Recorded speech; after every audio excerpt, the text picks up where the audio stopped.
In my journey. हां. It is a big loss म्हणजे त्या पद्धतीने राईट. आणि that time I was not full time. My another co founder was not full time. Those guys were full time. आणि तेच गेले. Yes. आणि that too sudden. So it was a big shock. So we both of me and Pragnesh decided, boss, nothing doing, we will do it. I quit immediately. Like we were both were in very peak position in our career. कारण मला असं वाटतं की ना त्यांच्यासमोर आपण ती मोठी लाईनच काढता आली नाहीये. ट्रू. म्हणजे त्यांची लाईन लहान करण्यात आपण सगळे व्यस्त झालो आहोत. त्याच्या जागी त्यांना मोठी लाईन काढ. तसं मी जे आता म्हणालो ना, की आम्हाला बिझनेसमध्ये यशस्वी व्हायचंय. यशाचं सिक्रेट जाणून घ्यायचंय. पण ते आम्हाला एका वाक्यात हवंय. अगदी थोडक्यात हवंय. तर डू यू बिलीव्ह असं काही सिक्रेट असतं? मी तर सुरुवातीच्या काळात लोकांना म्हणायचो माझ्या ऑफिसमध्ये बसायलाही जागा नाही. खाली बसून काम करावं लागेल. एसी नाही. तुम्हीची यायची तयारी आहे का? सो काही लोक जे हो म्हणायचे ते आत करायचे. जे नाही म्हणायचे किंवा जे दिसायचे त्यांच्यात हे डिस्कम्फर्ट दिसायचं. डिस्कम्फर्ट दिसायचा तेव्हा मला कळायचं की बाबा this person needs AC office. Is coming for AC office. नंतर नंतर ऑफकोर्स हे करता येत नाही कारण लोक सगळीकडे फोटो जातात आपले. बिझनेस म्हणजे क्रेडिट कार्ड्सवर मी माझं घर चालवलं. घरी सांगू शकत नव्हतो की माझ्याकडे पैसे आहेत नाही आहेत. लग्न झालं होतं? नाही. ओके. बायको म्हणजे होणारी बायको अच्छा. ही सगळी सपोर्ट करायची. ती अकाउंटला जेव्हा पैसे लागायचे पैसे पाठवायची.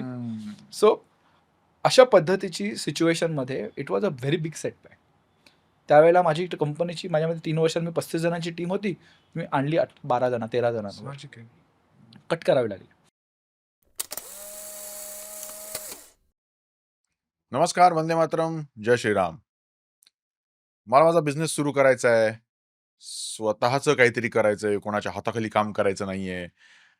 अशी इच्छा नाहीये असं कोणी नसेल.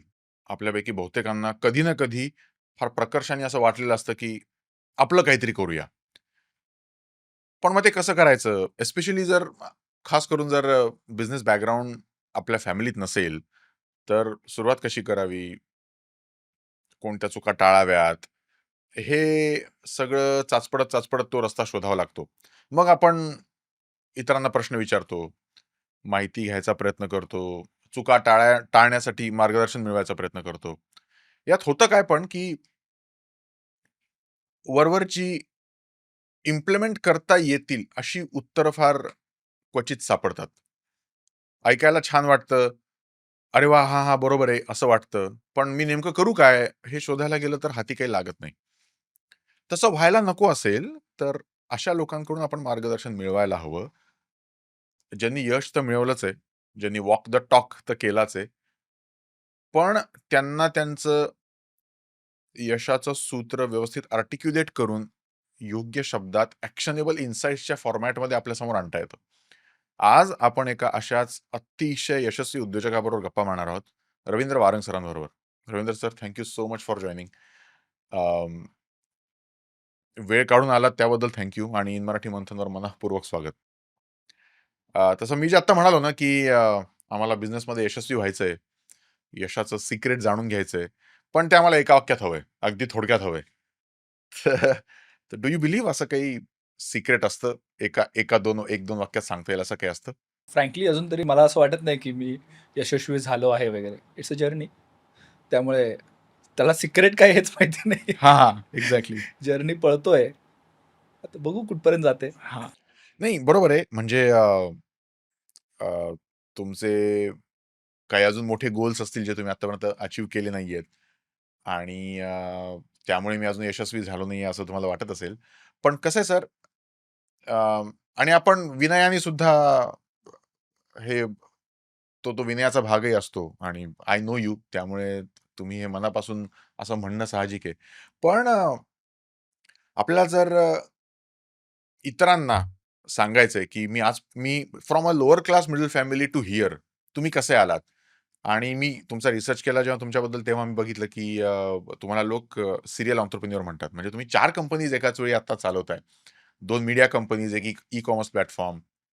आय थिंक मला असं वाटतं की कन्सिस्टन्सी खूप महत्त्वाची आहे आणि पेशन्स.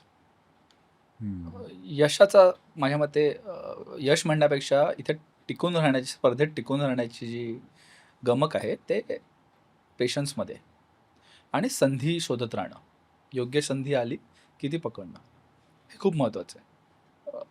अनेक उद्योजक म्हणजे आता मराठी उद्योजकता या विषयामध्ये मीही अनेक वर्षांपासून अनेक लोकांशी बोलतो, अनेक लोकांकडून मार्गदर्शन घेतो किंवा मार्गदर्शन देतो, सगळ्या पद्धतीचं. याच्यामध्ये मला मेजर जे गोष्ट दिसते ती आहे पेशन्सची. कारण अनफॉर्च्युनेटली मराठी समाजामध्ये उद्योजकता हा विषय अजून भिनलेला नाही. त्याच ठिकाणी मी समजा बाकी आपले जे समाज आहेत, गुजराती असेल, मारवाडी असेल, म्हणजे अगरवाल्स वगैरे सगळे जे आहेत, या समाजात गेलो तर तुमच्याकडे एक इकोसिस्टम आहे.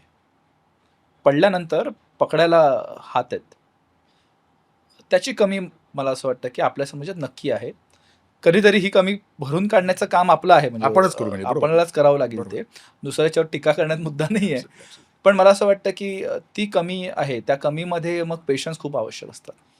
हम्म. कारण तुम्ही पेपर उघडलात, की तुम्हाला वाचायला मिळतं, की $1,000,000 रेज केले, $5,000,000 रेज केले, 100 करोड रेज केले, 150 करोड रेज केले, 500 करोड रेज केले. ह्या बातम्यांनी काही मोटिवेशन येत नसतं. एक उद्योजक म्हणून तर नक्कीच येत नसतं. अरे आपण कुठे कमी आहोत आपल्याला हेच वाटतं. बरोबर. पण खरं तर तुम्ही जर बघाल तर ते 5,000 10,000तून एक उद्योग ह्या रेशोने ती लोकांना मिळत असतात पैसे. त्यांनी काही एफर्ट्स कमी घेतलेले असं मी अजिबात म्हणायचं नाहीये मला. पण काही मोजक्या उद्योजकांना तसा फंड अवेलेबल होतो आणि उद्योगामध्ये ऑक्सिजन जो आहे तुमचा फंड आहे, पैसे आहेत. स्किल्स आहेत महत्त्वाचे, डिटर्मिनेशन आहे, सगळं आहे. पण फंड्स तुमच्याकडे अमेझिंग आयडिया असेल, भन्नाट आयडिया असेल, जग बदलवणारी आयडिया असेल. तुमच्याकडे पैसे नाहीत तर तुम्ही काही म्हणजे तुमचं घर पण बदलू शकणार नाही त्या आयडियाने. त्यामुळे तुम्हाला फंड्स लागतात आणि ह्या फंड्ससाठी टिकून राहणं मार्केटमध्ये, योग्य संधीची वाट बघत बसणं म्हणजे वाट बघणं आणि ती आली की पकडणं, ग्रॅब करणं, हा खूप महत्त्वाचा पार्ट आहे. आणि कोणतेही मराठी उद्योजक असं नाही, कोणताही उद्योजक हा त्या पार्टमध्ये माझ्या मते कमी पडतो. एक मला जेव्हा मी सुरुवात केली, फर्स्ट मी खूप ग्रेटफुल आहे की माझे जे पॅरेंट्स आणि पॅरेंट्ससोबत म्हणजे सपोर्ट करणारे पॅरेंट्सच्या सोबत माझी जी विवेकानंद सेवा मंडळ नावाची आमची एक सामाजिक संस्था आहे, जी डोंबिवलीतच बेस्ड आहे. तिथे जे मला संस्कार लाभले, म्हणजे माझे मित्र हे माझ्या वयाचे कोण नव्हतेच.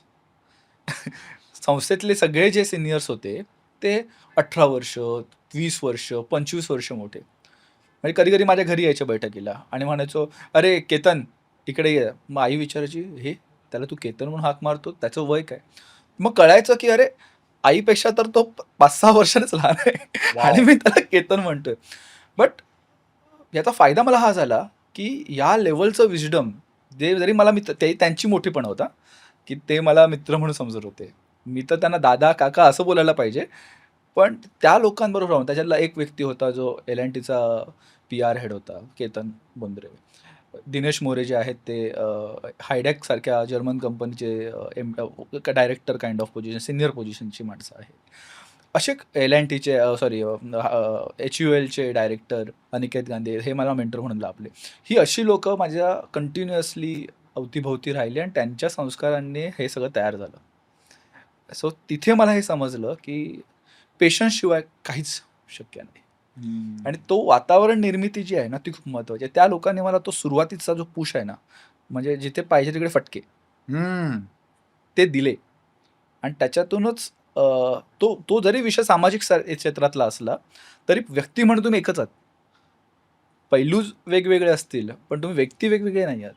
सो उद्योजक म्हणून पण तुम्ही तोच असणार आहात. तो सामाजिक गाभा घेतलेला माणूस आहे तोच असणार आहे. तिथे जे स्किल कमवले ते इकडे कामी येणार आहे. इकडे कामी येणारच आहेत आणि त्याच्यामुळे तर मला HR ह्या ॲक्टिव्हिटीवर खूप जास्त एफर्ट्स करायची गरज पडलेली नाही.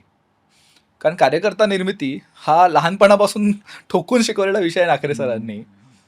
तो ऑफिस सुरू झाल्यानंतर मला HRला असं वेगळं काही एफर्ट्स करायची गरज पडली नाही. कारण आमचे सगळे फाउंडर्स आम्ही तिकडून आलेलो आहोत. विवेकानंद सेवा मंडळ हा आमचं जननी आहे. तिथून आम्ही सगळे तयार झालेलो तिथे. त्यामुळे कार्यकर्ता निर्मिती हा मी इथे पण कार्यकर्ता निर्मितीच्याच पद्धतीने काम करतो. सो थोडंसं ऑड वर्किंग आहे, पण त्याच पद्धतीने आम्ही काम करतो. सो परत आन्सरिंग टू युअर क्वेशन, यशाचं गमक हे असं असं एकामध्ये नसतं. ते तुमच्या प्रोसेसमध्ये आहे. ते तुमच्या संयमामध्ये आहे. सो जेवढा आपण पेशन्स दाखवू, जेवढा आपण या योग्य संधीच्या मागे राहू, तेवढं आपण त्या बिझनेसमध्ये टिकू शकतो. हां, मी तुम्हाला एक फॉर्म्युला सांगत होतो 1000 दिवसांचा. असा मला त्या सगळ्या माझ्या लोकांनी मला सांगितलं, "बघ तू 1000 दिवस काढलेस टिकलास, की तू तरलास." मग मी दिवस मोजत होतो. टर्नओव्हर मोजण्याच्या जागी मी दिवस मोजले, की 1000 दिवस मी तरतोय का? So grace of God I think ते 1000 दिवस तरलो आणि आज ऑलमोस्ट 10 वर्ष आम्ही कंप्लीट केलेत आणि 10 वर्षाच्या जर्नीमध्ये आम्ही आहोत. हम्म. आता हे जे तुम्ही म्हणालात ना, त्यात बरेच मला फॉलोअप क्वेश्चन्स आहेत. पहिला तर ज्यांना आपला नवा बिझनेस सुरू करायचा आहे आणि ज्यांनी सुरुवात केली आहे आणि थोडे अडखळत आहेत, ग्रोथ ट्रॅजेक्टरीवर आहेत, पण काही अडचणी आहेत. तर या स्टेजमध्ये काय होतं बरेचदा, म्हणजे तुम्ही म्हणालात की 2-3 गोष्टी हव्यात, की चिकाटी हवी आहे, परसिव्हरन्स हवा आहे आणि संधी ओळखता आली पाहिजे.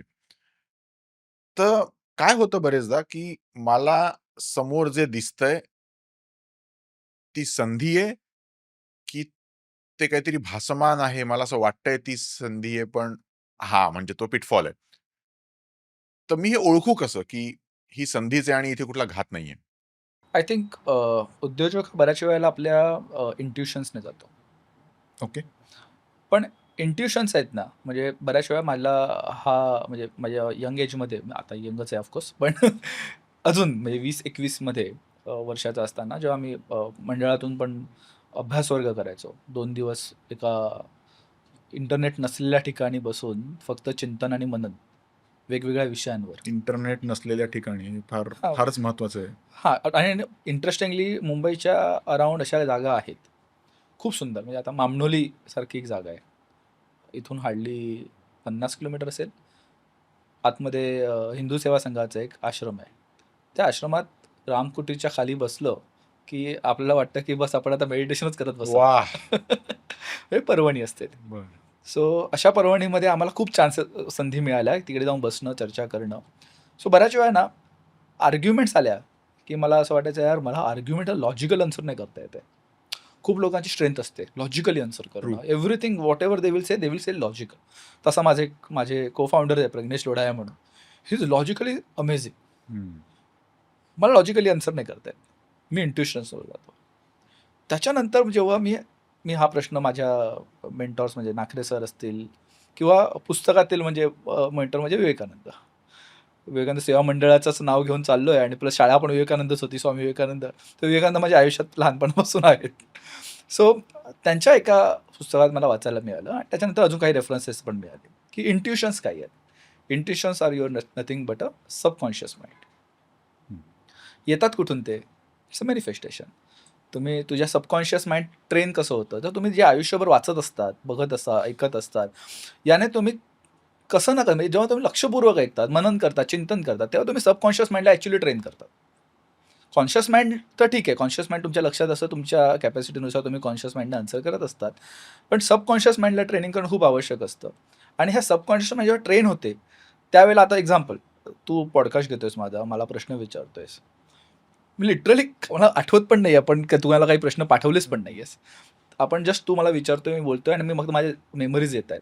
सो ह्या ज्या पटकन येणारे आन्सर्स आहेत, हे माझ्या मते माझ्या सबकॉन्शियस माइंडमध्ये कुठेतरी आहेत.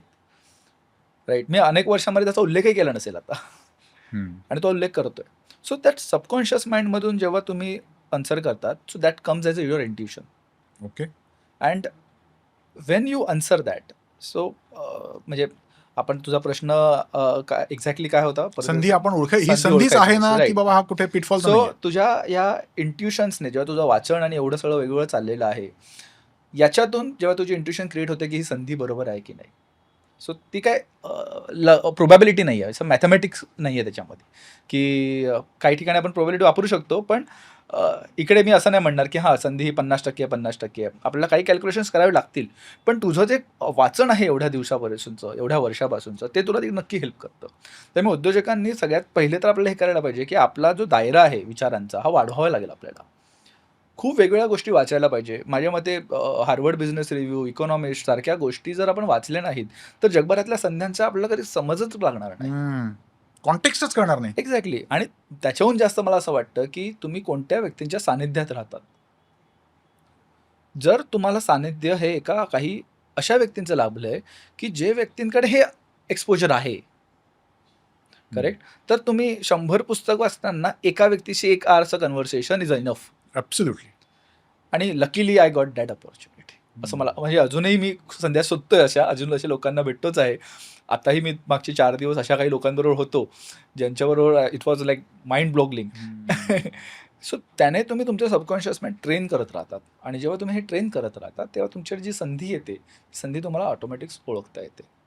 आता दुसरा ह्याच्यातला विषय कसा असू शकतो, की एखादी अशी संधी आली, तर तुम्हाला जेव्हा तुमचं मार्केट कॅपचं अंडरस्टँडिंग आहे, त्यावेळेला तुम्ही तिकडे गणितं पण करू शकता. सो कोणती संधीला किती ग्रोथ आहे, त्याचं CAGR काय आहे, त्याचं येणाऱ्या काळात त्याची रिक्वायरमेंट कशी तयार होऊ शकते. म्हणजे आता EV आपण असा एक विषय घेऊया किंवा बरोबर. AI विषय घेऊया. हे बरोबर. सध्याचे हॉट टॉपिक्स आहेत. सो EV विषय हा मागच्या 5 वर्षापासून खूप हॉटवर आहे आणि आपल्याला माहिती आहे, की आपले गडकरी साहेब आहेत ते हा पुश करणार म्हणजे करणार. आणि त्याचा पुश खूप चांगल्या पद्धतीने चाललंय. मोठ्या चांगल्या गाड्या त्याच्यावर लॉन्च झाल्या आहेत. आता EVचे charging points is a business opportunity. हां, आता लोकं म्हणतील, की हां, बोलायला का सोपं आहे बिझनेस अपॉर्च्युनिटी. माझ्यासाठी पण बिझनेस. मी इन्व्हेस्ट केलं का? मी नाही केलं.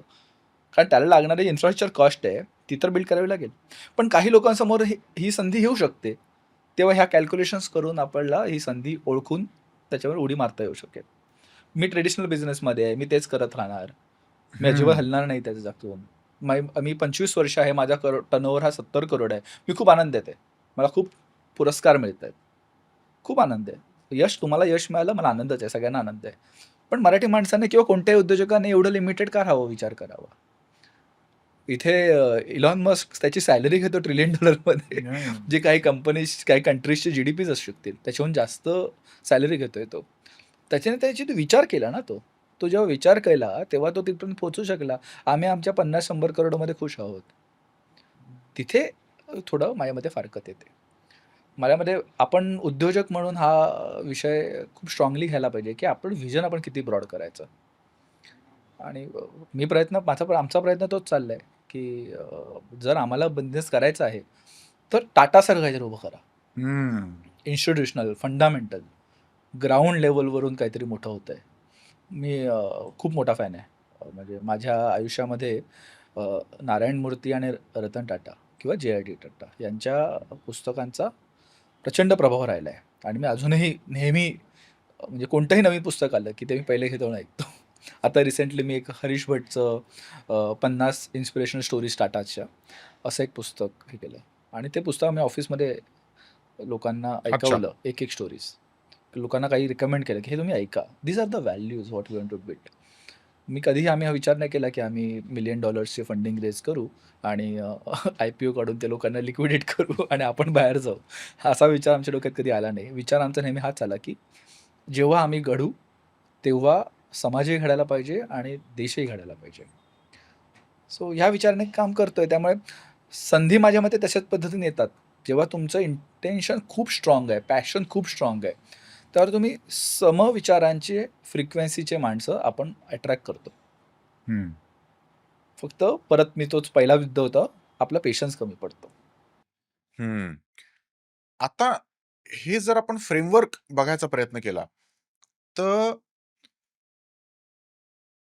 मला म्हणजे मी पुढे बिझनेस लॉन्च करणार आहे की नाही मला माहीत नाही. पण मला आधी एक माइंडसेट चांगला तयार करायचा आहे आणि तो सकस माइंडसेट बनवण्यासाठी मला चांगला कंटेंट कन्झ्युम करायचा आहे. मग पुस्तकं असतील, पॉडकास्ट असतील.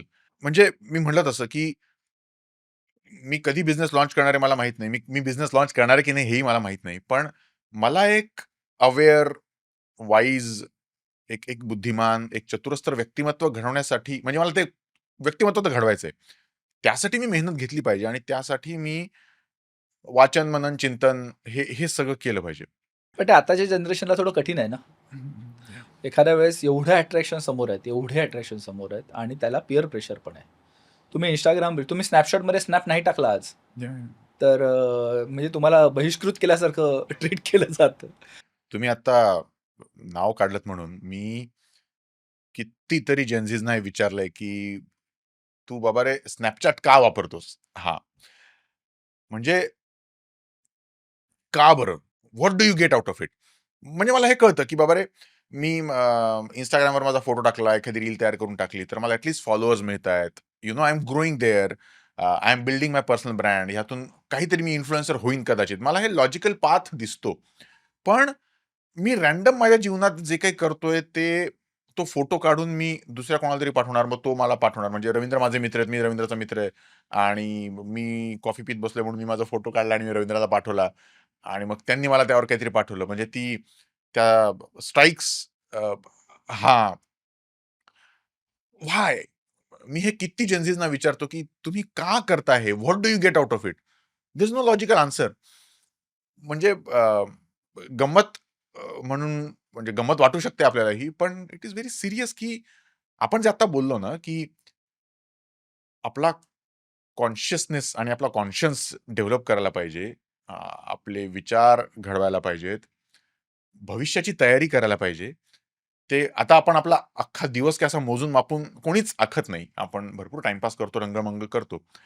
पण हे केल्याने काय मिळतंय त्यातनं? याचं उत्तर नाहीये आणि आपल्या youngsters are spending a lot of time in this.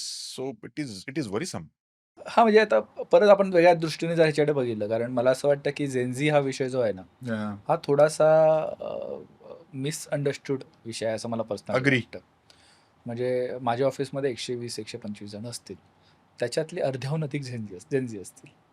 असं नाही मला फ्रस्ट्रेशन येत नाही. फ्रस्ट्रेशन मलाही येतं.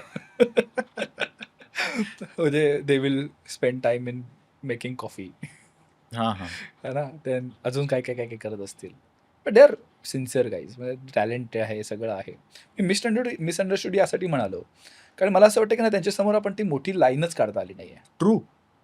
म्हणजे त्यांची लाईन लहान करण्यात आपण सगळे व्यस्त झालो आहोत. त्याच्या जागी त्यांना मोठी लाईन काढली. म्हणजे एक्झाम्पल देतो मी तुला आता. म्हणजे एकदम रिसेंट मागच्या आठवड्यातलं एक्झाम्पल देतो. माझी जेन-झीची टीम आहे. 1 वर्ष एक्सपिरियन्स असेल. सेंट झेवियर्स म्हणून त्यांना मी हायर केलं आहे. सुरुवातीचा काळ ऑफकोर्स आम्ही सगळे त्यांच्या मागे लागून तर एका ठिकाणी त्यांना बसवणं इज सो डिफिकल्ट, की जसं आता एक्झाम्पल मी तुला दिलं, की तुला एक एक्सेल करायची आहे आणि तुला त्यांना ह्या लोकांना कॉल्स करायचे आहेत किंवा ईमेल्स करायचे आहेत. हे आपण एका ठिकाणी बसून कधीतरी 4-4 तासाच्या, 2-2 हो. तासाच्या स्ट्रिक्टमध्ये उडवू शकतो या, विषय. या. माझी सगळी लिडरशिप टीम फ्रस्ट्रेटेड, की सर ह्यांना बसवू कसे आम्ही एकाच ठिकाणी. जर आम्ही बाजूला गेलो की विषय चेंज होतो यांचा. ठीक आहे. इथपर्यंत आम्ही सगळे फ्रस्ट्रेटेड आहोत. पण आता आम्ही मागच्या आठवड्यात एक फार्मामधला मायक्रोबायोलॉजीतला एशियातला सगळ्यात मोठा इव्हेंट केला. बरं. So which has change the paradigm of event conferences or pharma conferences. Hyderabad आणि अहमदाबाद आणि त्याच्यात पण इंडिगोचं हे हो, तुम्ही चॅलेंज अडकलात, आपण असताना आम्ही बोललो. सगळे हो. अडकलो. अहमदाबादवरून हैदराबादला कसं पोहोचायचं हे माहिती नाही. ऑलरेडी करोड रुपयाची इन्व्हेस्टमेंट टाकलेली आहे सगळीकडे. सो कठीण होतं. पण I saw this guys. They were so passionate. They were so passionate on the event. पूर्ण अजिबात झोपले नाही त्याच्यातली काही मुलं. 5 दिवस झोपले नाही आहेत. 1-1 तास फक्त पडले असतील चुकून तर. पण एवढ्या पॅशनने त्यांनी काम केलं तिकडे आणि ज्या पद्धतीने त्यांनी इव्हेंट डिलिव्हर करण्याची ताकद दाखवली at such a young age. युरोपमध्ये आमचे गेस्ट आले होते. अनेक कंपन्यांचे डायरेक्टर्स, फार्मा कंपन्यांचे प्रेसिडेंट्स वगैरे होते. Everyone was appreciating. Everyone was saying यार you are getting your golden team आहे तुझ्यासाठी. आता एक्झॅक्टली मी 1 महिना आधी जर रोल बॅक करून बघितलं तर माझी टीम त्या टीमबद्दल किंवा मी माझी त्याबद्दल काही मतं ही गोल्डन टीम अशी कधीच येऊ शकत नाहीत. पण आता ही जेव्हा मोठी लाईन आखली गेली त्यांच्यासमोर, त्यावेळेला त्यांची ताकद कळली. सो मला असं म्हणून म्हणायचं आहे की जेन-झी ह्या विषयाला खूप बरेच जण स्टेजवर माईक झोडपून काढतायत म्हणजे. झोडपून काढतात. पण मला असं वाटतं की अख्खा मिसअंडरस्टूड आहेत. यार त्यांनाही काहीतरी करायचं आहे आयुष्यामध्ये. पण त्यांच्यासमोर एवढी आपल्या वेळेला काय होतं? तुझ्यासाठी टीव्ही बघायला, महाभारत बघायला झालं तर पहिला 4 घरांच्या सोडून कुठेतरी 5व्या घरी जाऊन टीव्ही बघायला लागायची आपल्याला. त्या म्हणजे त्या दिवशी जर लाईट गेले तर हां. इतका संताप व्हायचा की इंडिया पाकिस्तान मॅच या, या, या. पूर्ण सगळे रस्ते खाली, राईट? आता एवढे अट्रॅक्शन्स आहेत. म्हणजे माझ्या आधीची जनरेशन तर अजून लकी म्हणेल मी. Absolutely. माझ्या No जनरेशनला distractions. इडियट बॉक्स चांगला हो. आला होता समोर हो. आणि लोक त्याला खेळून बसले होते. पण टचवूड एकतर आमची इकॉनॉमिक कंडिशन आणि माझ्या आई वडिलांचे संस्कार त्याच्यामुळे कार्टून नेटवर्क हा विषय माझ्यापासून दूर राहिला. Same year. आणि त्याच्यामुळे मी लोकांना मजेत सांगतो, त्यामुळे मी कार्टून बनायचं राहिलो. Just joking. बट ह्या लोकांसमोर एवढे अट्रॅक्शन्स आहेत ना, it's very difficult for them to cope up with this attractions. काय आणि झालंय हा पण असं सेम तुम्ही प्रॉब्लेम आहे ना मला सामाजिक संस्थेमध्ये पण येतो. बर म्हणजे मी तुला आठवून सांगतो किस्से. 2011 साली मी वाचनालयाचा प्रमुख झालो. 2010-11 इथे मुंबईतली रादर देशातली सगळ्यात मोठी इंजिनिअरिंगची लायब्ररी आमची असं म्हटलं तर वावगं नाही ठरणार. बर है ना? 7,500-8,000 पुस्तकं इंजिनिअरिंगची फक्त. कोणती लायब्ररी? विवेकानंद सेवा मंडळ. अच्छा, बर. हां, ते संस्थेमध्येच आमची लायब्ररी आहे, वाचनालय आहे. तिथून सुरुवातच होती त्याची. तिथे म्हणजे मी लोकांना जेव्हा बोलवायचो, सुरुवातीच्या वेळात कार्यकर्ते, त्यावेळेला कार्यकर्त्यांकडे वेळ होता. हम्म. आमचे कार्यकर्ते यायचे. आम्ही काय समोसे पार्टी, वडा पार्टी आणि पुस्तकांचं रँकिंग करणं, त्याच्यावर नंबरिंग करणं, त्याचं क्लिनिंग करणं, तासनतास, तासनतास करायचो. आम्ही इंजिनिअरिंगच्या मध्ये आम्हाला 1-1 महिना तो वेळ मिळायचा. पूर्ण वेळ तिकडे. इंजिनिअरिंग कॉलेज संपल्यानंतर तिकडे. हे आमचं 2000 म्हणजे चांगलं 2016-17 पर्यंत तर नीटच होतं. पण नंतरच्या काळामध्ये जेव्हा जेन झी हा विषय पटलावर येऊ लागला, त्यावेळेला ह्या मुलांना फोन केले, की इंजिनिअरिंग कॉलेजनंतर काय? तर इंजिनिअरिंग क्लासेस. ओ. हां ना. तर वेळच नाही. म्हणजे घरी कधी येतात तुम्ही 10 वाजता. मग मंडळात कधी येणार? नाहीच येऊ शकत. सॅटर्डे, संडे काय? तर अजून काहीतरी वेगळं. सो यांच्या आयुष्यामध्ये एवढ्या गोष्टींनी त्यांना गुंतवलं गेलं, की मला नाही वाटत त्यांच्याकडे ती जी निवांतपणाच नाहीये. निवांतपणा आणि जो चिंतन आणि मनन करण्यासाठी तुला वेळ लागतो, तो वेळच नाहीये. सो ते तर काय मोबाईल हातात नसले तरी त्यांचे हात शिवर करायला लागतात. सो बेसिकली ही चूक कोणाची आहे? ही समाजाची चूक आहे ना आपलीच. ॲब्सोल्युटली. हां, की त्यांना मग आज त्यांना शिव्या घालून काय उपयोग आहे आपल्याला? अगदी, अगदी बरोबर बोलताय सर. म्हणजे तुम्ही म्हणलात तसं, की आता जेन झीला आपल्याला सापडली, आपल्याला टार्गेट झालंय सोपं, म्हणून आपण शिव्या घालतोय त्यांना. पण आपल्या लक्षात येत नाही हे, की सिंघम अगेन जो येऊन गेला ना लेटेस्ट सिंघम सीरीजमधला, तुम्ही बघितलाय तो? नाही बघितली मूव्ही. तर ती मूव्ही जर तुम्ही बघितलीत ना, तुमच्या लक्षात येईल, की फ्रॉम स्टार्ट टू एंड त्या मूव्हीमध्ये दर 1-1.5 मिनिटाला सतत काहीतरी होतंय. म्हणजे ती स्टोरी एंगेजिंग आहे खूप. ती म्हणजे सतत काहीतरी every 1 minute, every 60-90 second something big happens आणि तुम्हाला तो अरे बापरे! अच्छा, परत 1-1.5 मिनिटांनी परत काहीतरी. तर आम्ही हे म्हणजे ज्यांनी कोणी ही मूव्ही कॉन्शियसली बघितली असेल ना, त्यांच्या लक्षात येईल, की ती खूप एंगेजिंग आणि खूप गतिमान मूव्ही आहे. तर आम्ही आमच्या मित्रांबरोबर जेव्हा डिस्कस केलं, तर आमच्या लक्षात आलं, की हे ना त्यांनी जाणीवपूर्वक म्हणजे तो चित्रपट जाणीवपूर्वक तसा घडवला गेलाय. कारण आजचा ऑडियन्स निवांतपणे एक प्रसंग फुलवत नेला तर कंटाळणार आहे. आपल्याला म्हणजे मी आता वेब सीरीज वगैरे बघताना ना, मला माझ्या वर्तनातलं माझा तो रेस्टलेसनेस मला जाणवतो, की एखादं पात्र मग हिरो, हिरोईन कोणीही ते असे हळू-हळू चालत जाणार आहेत आणि ते कुठेतरी पोहोचल्यावर काहीतरी होणार आहे. हे आपल्याला कळतंय, की something is going to happen. पण त्या हळूवार जाण्यात मी म्हणतो, "अरे जा पटकन. पोहोच ना तिथे लवकर." I become restless.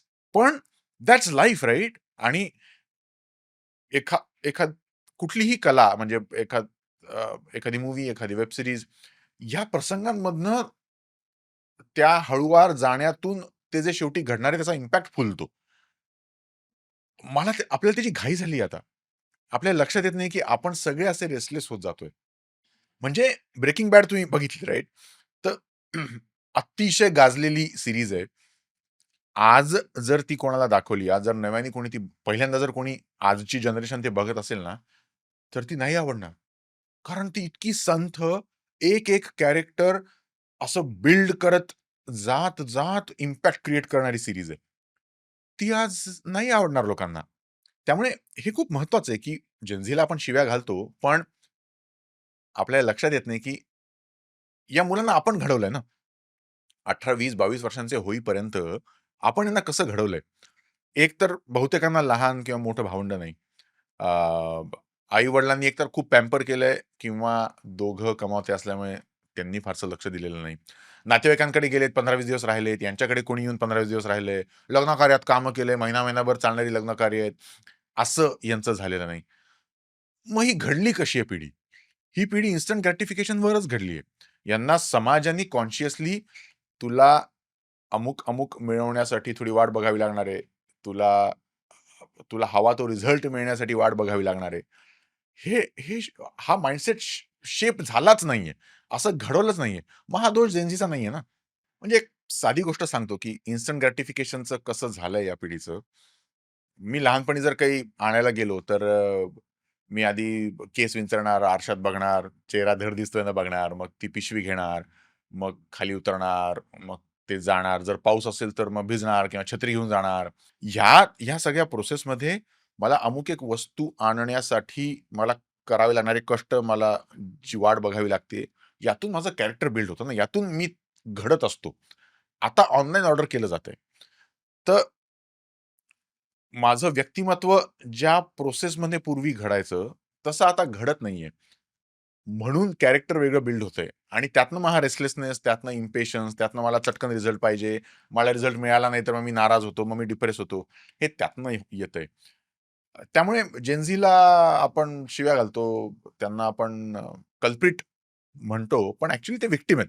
सोसायटीनी त्यांना ज्या प्रकारचं वातावरण दिलंय, ज्या प्रकारे त्यांना त्यांच्या व्यक्तिमत्त्वाला आकार दिलाय, त्यातून हे घडले. त्यामुळे अ, आपल्याला काय सोपं आहे ना त्यांना शिव्या घालायला. म्हणजे मी ठरवून टाकलं, रवींद्र सर वाईट आहेत तर वाईट आहेत. मी काही विचार न करता हां, कोणाला तरी दोष दिला पाहिजे, कोणाला तरी शिव्या घातल्या पाहिजे. हे सगळं असं होतंय. Anyways so coming back to topic. मला जर बिझनेसमध्ये यशस्वी व्हायचं असेल, तर एक तर मी माझा कॉन्शियसनेस डेव्हलप केला पाहिजे. मी तेवढा सजग असलो पाहिजे. तसे विचार घडवले पाहिजेत आणि I need to be with right people. म्हणजे या 3 गोष्टी पाहिजेत. तो जो 1000 दिवसांचा नियम तुम्ही म्हणलात ना, त्याबद्दल आपण बोलूया. म्हणजे I think it is a very dangerous rule.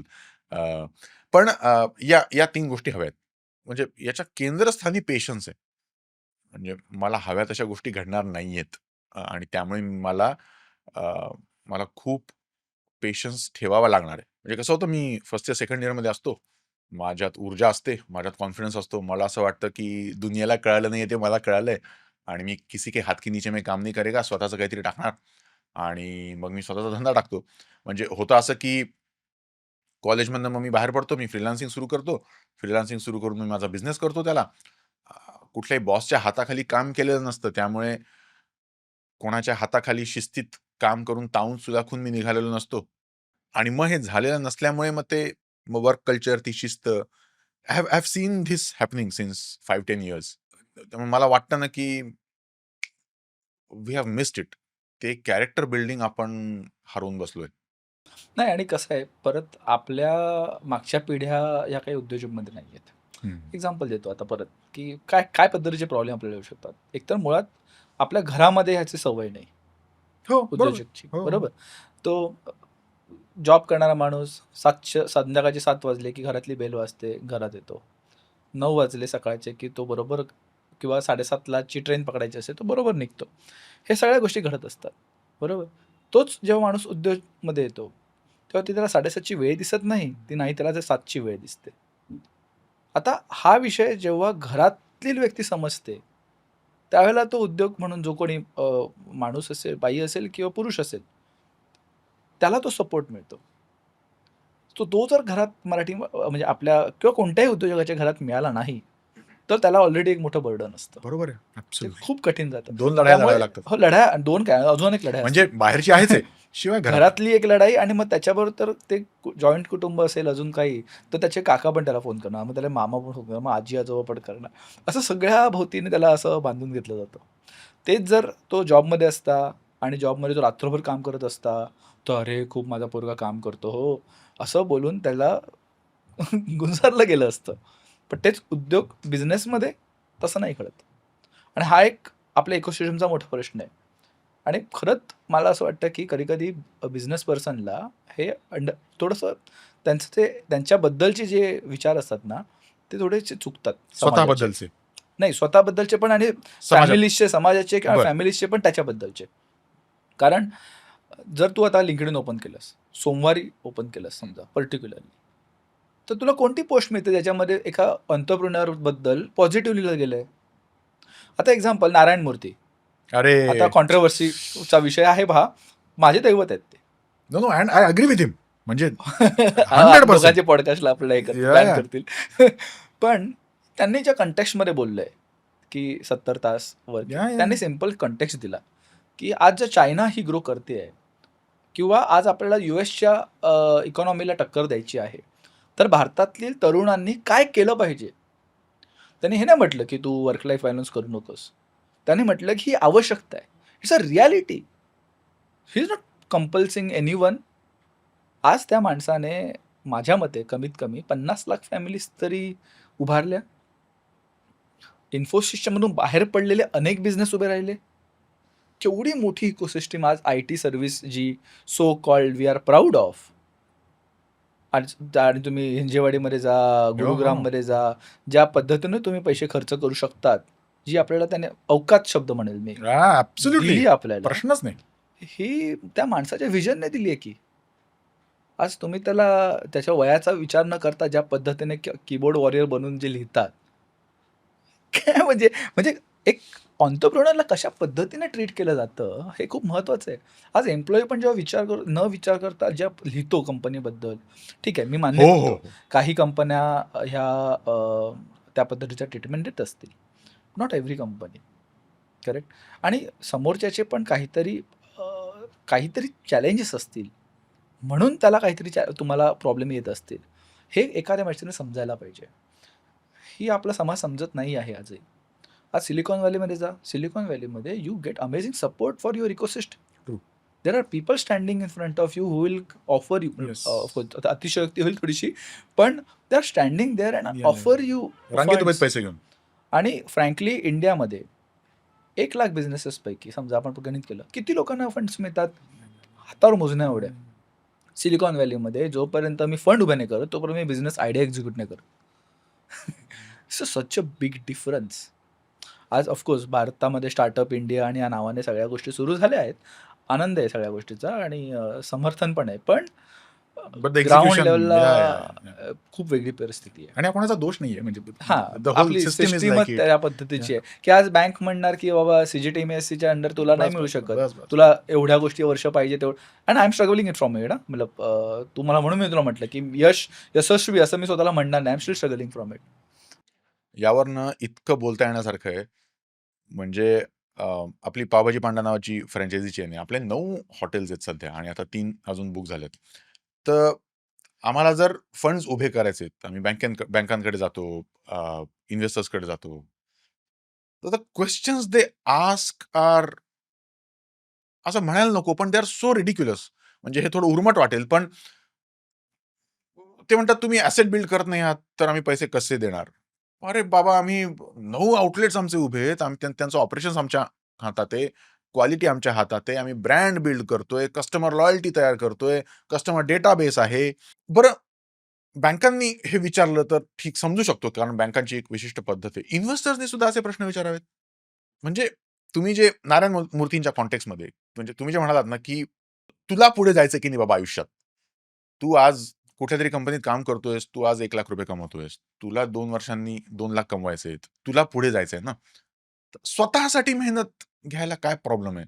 आणि म्हणजे फॉरगेट अबाउट नारायण मूर्ती, forget about what he said, की म्हणजे आपल्याला चायनाशी कम्पीट करायचंय, आपल्याला देश म्हणून पुढे जायचंय. Forget everything. तुला पुढे जायचं ना बाबा आयुष्यात. मग तू एक एंटरप्रेन्योर आहेस, तू एक एम्प्लॉयी आहेस, तू होम मेकर आहेस, तू रिटायर्ड आहेस, तू कोणी का असेना, तुला आयुष्यात पुढे जायचंय ना. त्यासाठी काम करायला पाहिजे ना. तर आपल्याला आपलं जीवन उन्नत करायचं आहे का? आपल्याला आपण आहोत तिथून पुढे जायचं आहे का? हा कॉन्टेक्स्ट म्हणजे वेस्टर्न सिव्हिलायझेशनचं जे काही कन्झ्युमरिझम वगैरे आहे ते सगळं आपल्याकडे आलं आणि त्याचे तोटे तेही सहन करतायत, आपणही सहन करतोय. हे सगळं खरंय. पण ॲट द सेम टाईम माझ्या व्यावहारिक जीवनातल्या व्यावहारिक गरजा मी भागवायच्या आहेत आणि त्या गरजा वाढत जाणार आहेत. त्या गरजांनुसार मला माझं वर्तन सुधारावं लागणार आहे. मला पुढे जावं लागणार आहे. मला मेहनत घ्यावी लागणार आहे. हा कॉन्टेक्स्ट जर मिस झाला ना, तर गोंधळ होतो. जर हा कॉन्टेक्स्ट नीट समजला नाही, तर you are not going to have a fruitful life, which is obvious. म्हणजे मी मागे आपल्या इन मराठीवरच फ्रेशर्सनी वर्क लाईफ बॅलन्स नावाच्या गोष्टीवर फोकस करू नये, असं एक रील केली होती. फ्रेशर्सनी म्हणजे तू जोपर्यंत 30-35 वर्षांचा होत नाही, पुरेसा अनुभव कमवलेला नाहीये, तुला दिशा मिळालेली नाहीये, तोपर्यंत प्रचंड मेहनत घे. That will help you. अशा अर्थाचं मी रील केली होती. तर लोकं भडकले त्याच्यावर म्हणजे आता अब क्या ही करे? नाही, मला असं वाटतं सिंपल फॉर्म्युला आहे. मी फ्रेशर आहे, पण माझ्याकडे फायनान्शियल बॅकिंग आहे. नको विचार करू. नको करू विचार. या, ॲब्सोल्युटली. हरकत नाही. ॲब्सोल्युटली. पण आता लोअर मिडल क्लास फॅमिलीतून आला आहेस, तुझ्याकडे ॲम्बिशन आहेत की तुला वरच्या स्ट्रॅटामध्ये पोचायचं आहे, तुला लाईफमध्ये खरंच काही करायचं आहे. आपली स्वप्न असतात की आई वडिलांना मी पहिल्यांदा विमानात बसवेन, हां, कसं मी आहे? घर करून देईन, काय हो. काय स्वप्न असतात आपली, बरोबर. सो आता ही तुझी स्वप्न आहेत.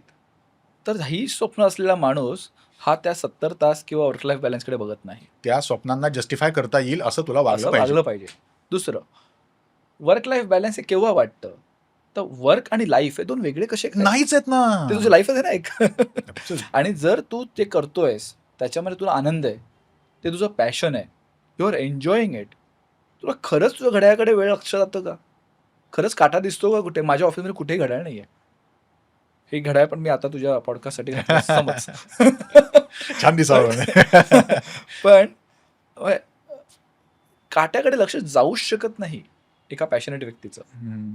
माझ्या ऑफिसमध्ये आजही लोकं गरज पडेल तेव्हा रात्र-रात्र बसतात. मी त्यांना सांगत नाही बसायला. आपणहून बसतात. स्वतःहून बसतात. मी त्यांना म्हणत नाही की तुम्ही आता बसा, हेच करा, तेच करा. रात्री सकाळी उशिरा 11 वाजता येतात. काही प्रॉब्लेम नाही. फ्लेक्सिबल टायमिंग आहे. तुम्ही तुमच्या वेळेनुसार या. फक्त एकच गोष्ट करायची आहे. जे आउटपुट काम दिलंय ते आउटपुट आलं आउटपुट पाहिजे. द्या. बरोबर. तुम्ही पण मजा करा, मी पण एन्जॉय करू. आम्ही काल रात्री एवढी मोठं सेलिब्रेशन झालं. त्यापासून 4 दिवस नुसते पार्टीज करतो. पार्टी म्हणजे ऑफकोर्स हां, हां. आपल्या पार्ट्या. मराठी माणसांच्या पार्ट्या. त्या पार्टीज चालल्या सगळीकडे. सेलिब्रेशन्सच चालले आहेत, एन्जॉयमेंटच चालले आहेत. Because they deserve it now. Yeah, yeah. Absolute. So now I am not saying anything. भाई तुम लोगों ने 100 दिन पूरा मेहनत डाला. So now it's time to unwind. यात ना एक महत्त्वाचं अँगल हा आहे सर, की आता तुम्ही तुमच्या कंपनीमध्ये खूप छान वातावरण निर्माण केलंय. त्यामुळे तुमचे एम्प्लॉईज, तुमची team they work as a family. ते झोकून देऊन काम करतात, कारण ते एन्जॉय करतायत काम. तर हा जो पुशबॅक बरेचदा येतो ना, की तुम्ही मेहनत घ्या, वर्क लाईफ बॅलन्सकडे फारसं लक्ष देऊ नका. तो अशा लोकांचा येतो, की बाबा रे, माझा बॉस त्रासच देतो. मी माझं काम एन्जॉय करतच नाही. मग मी काय माझ्या आयुष्याची वाट लावून का घेऊ? तर त्यातही मला काय म्हणायचंय, की नाही आवडत आहे ना जॉब, मग बदल. पण तू ते करतोयस का?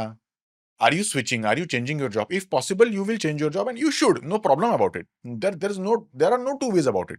जॉब चेंज कर. पण तू ते करत नाहीयेस ना. तू आहे त्या जॉबमध्ये आहेस ना. तू जिथे काम करतोयस तिथेच आहेस ना.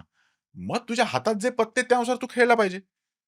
त्यातून मॅक्सिमम आउटपुट कसं मिळेल हे बघायला पाहिजे. हे मला वाटतं somehow people miss this. I लोक. एग्री. माझ्या मते जे कोणी हे आपलं ॲजिटेशन टाकत असतात ना सोशल मीडियावर, ही लोकं त्या कॅटेगरीत हां, हां. ते दुःखी असतात आणि तो दुःखी बरोबर आहे. आहेत. तो त्रास काही चुकीचा नाहीये. हां, त्यामुळे त्यांना काय कुठेतरी एक्सप्रेस करायचं आहे.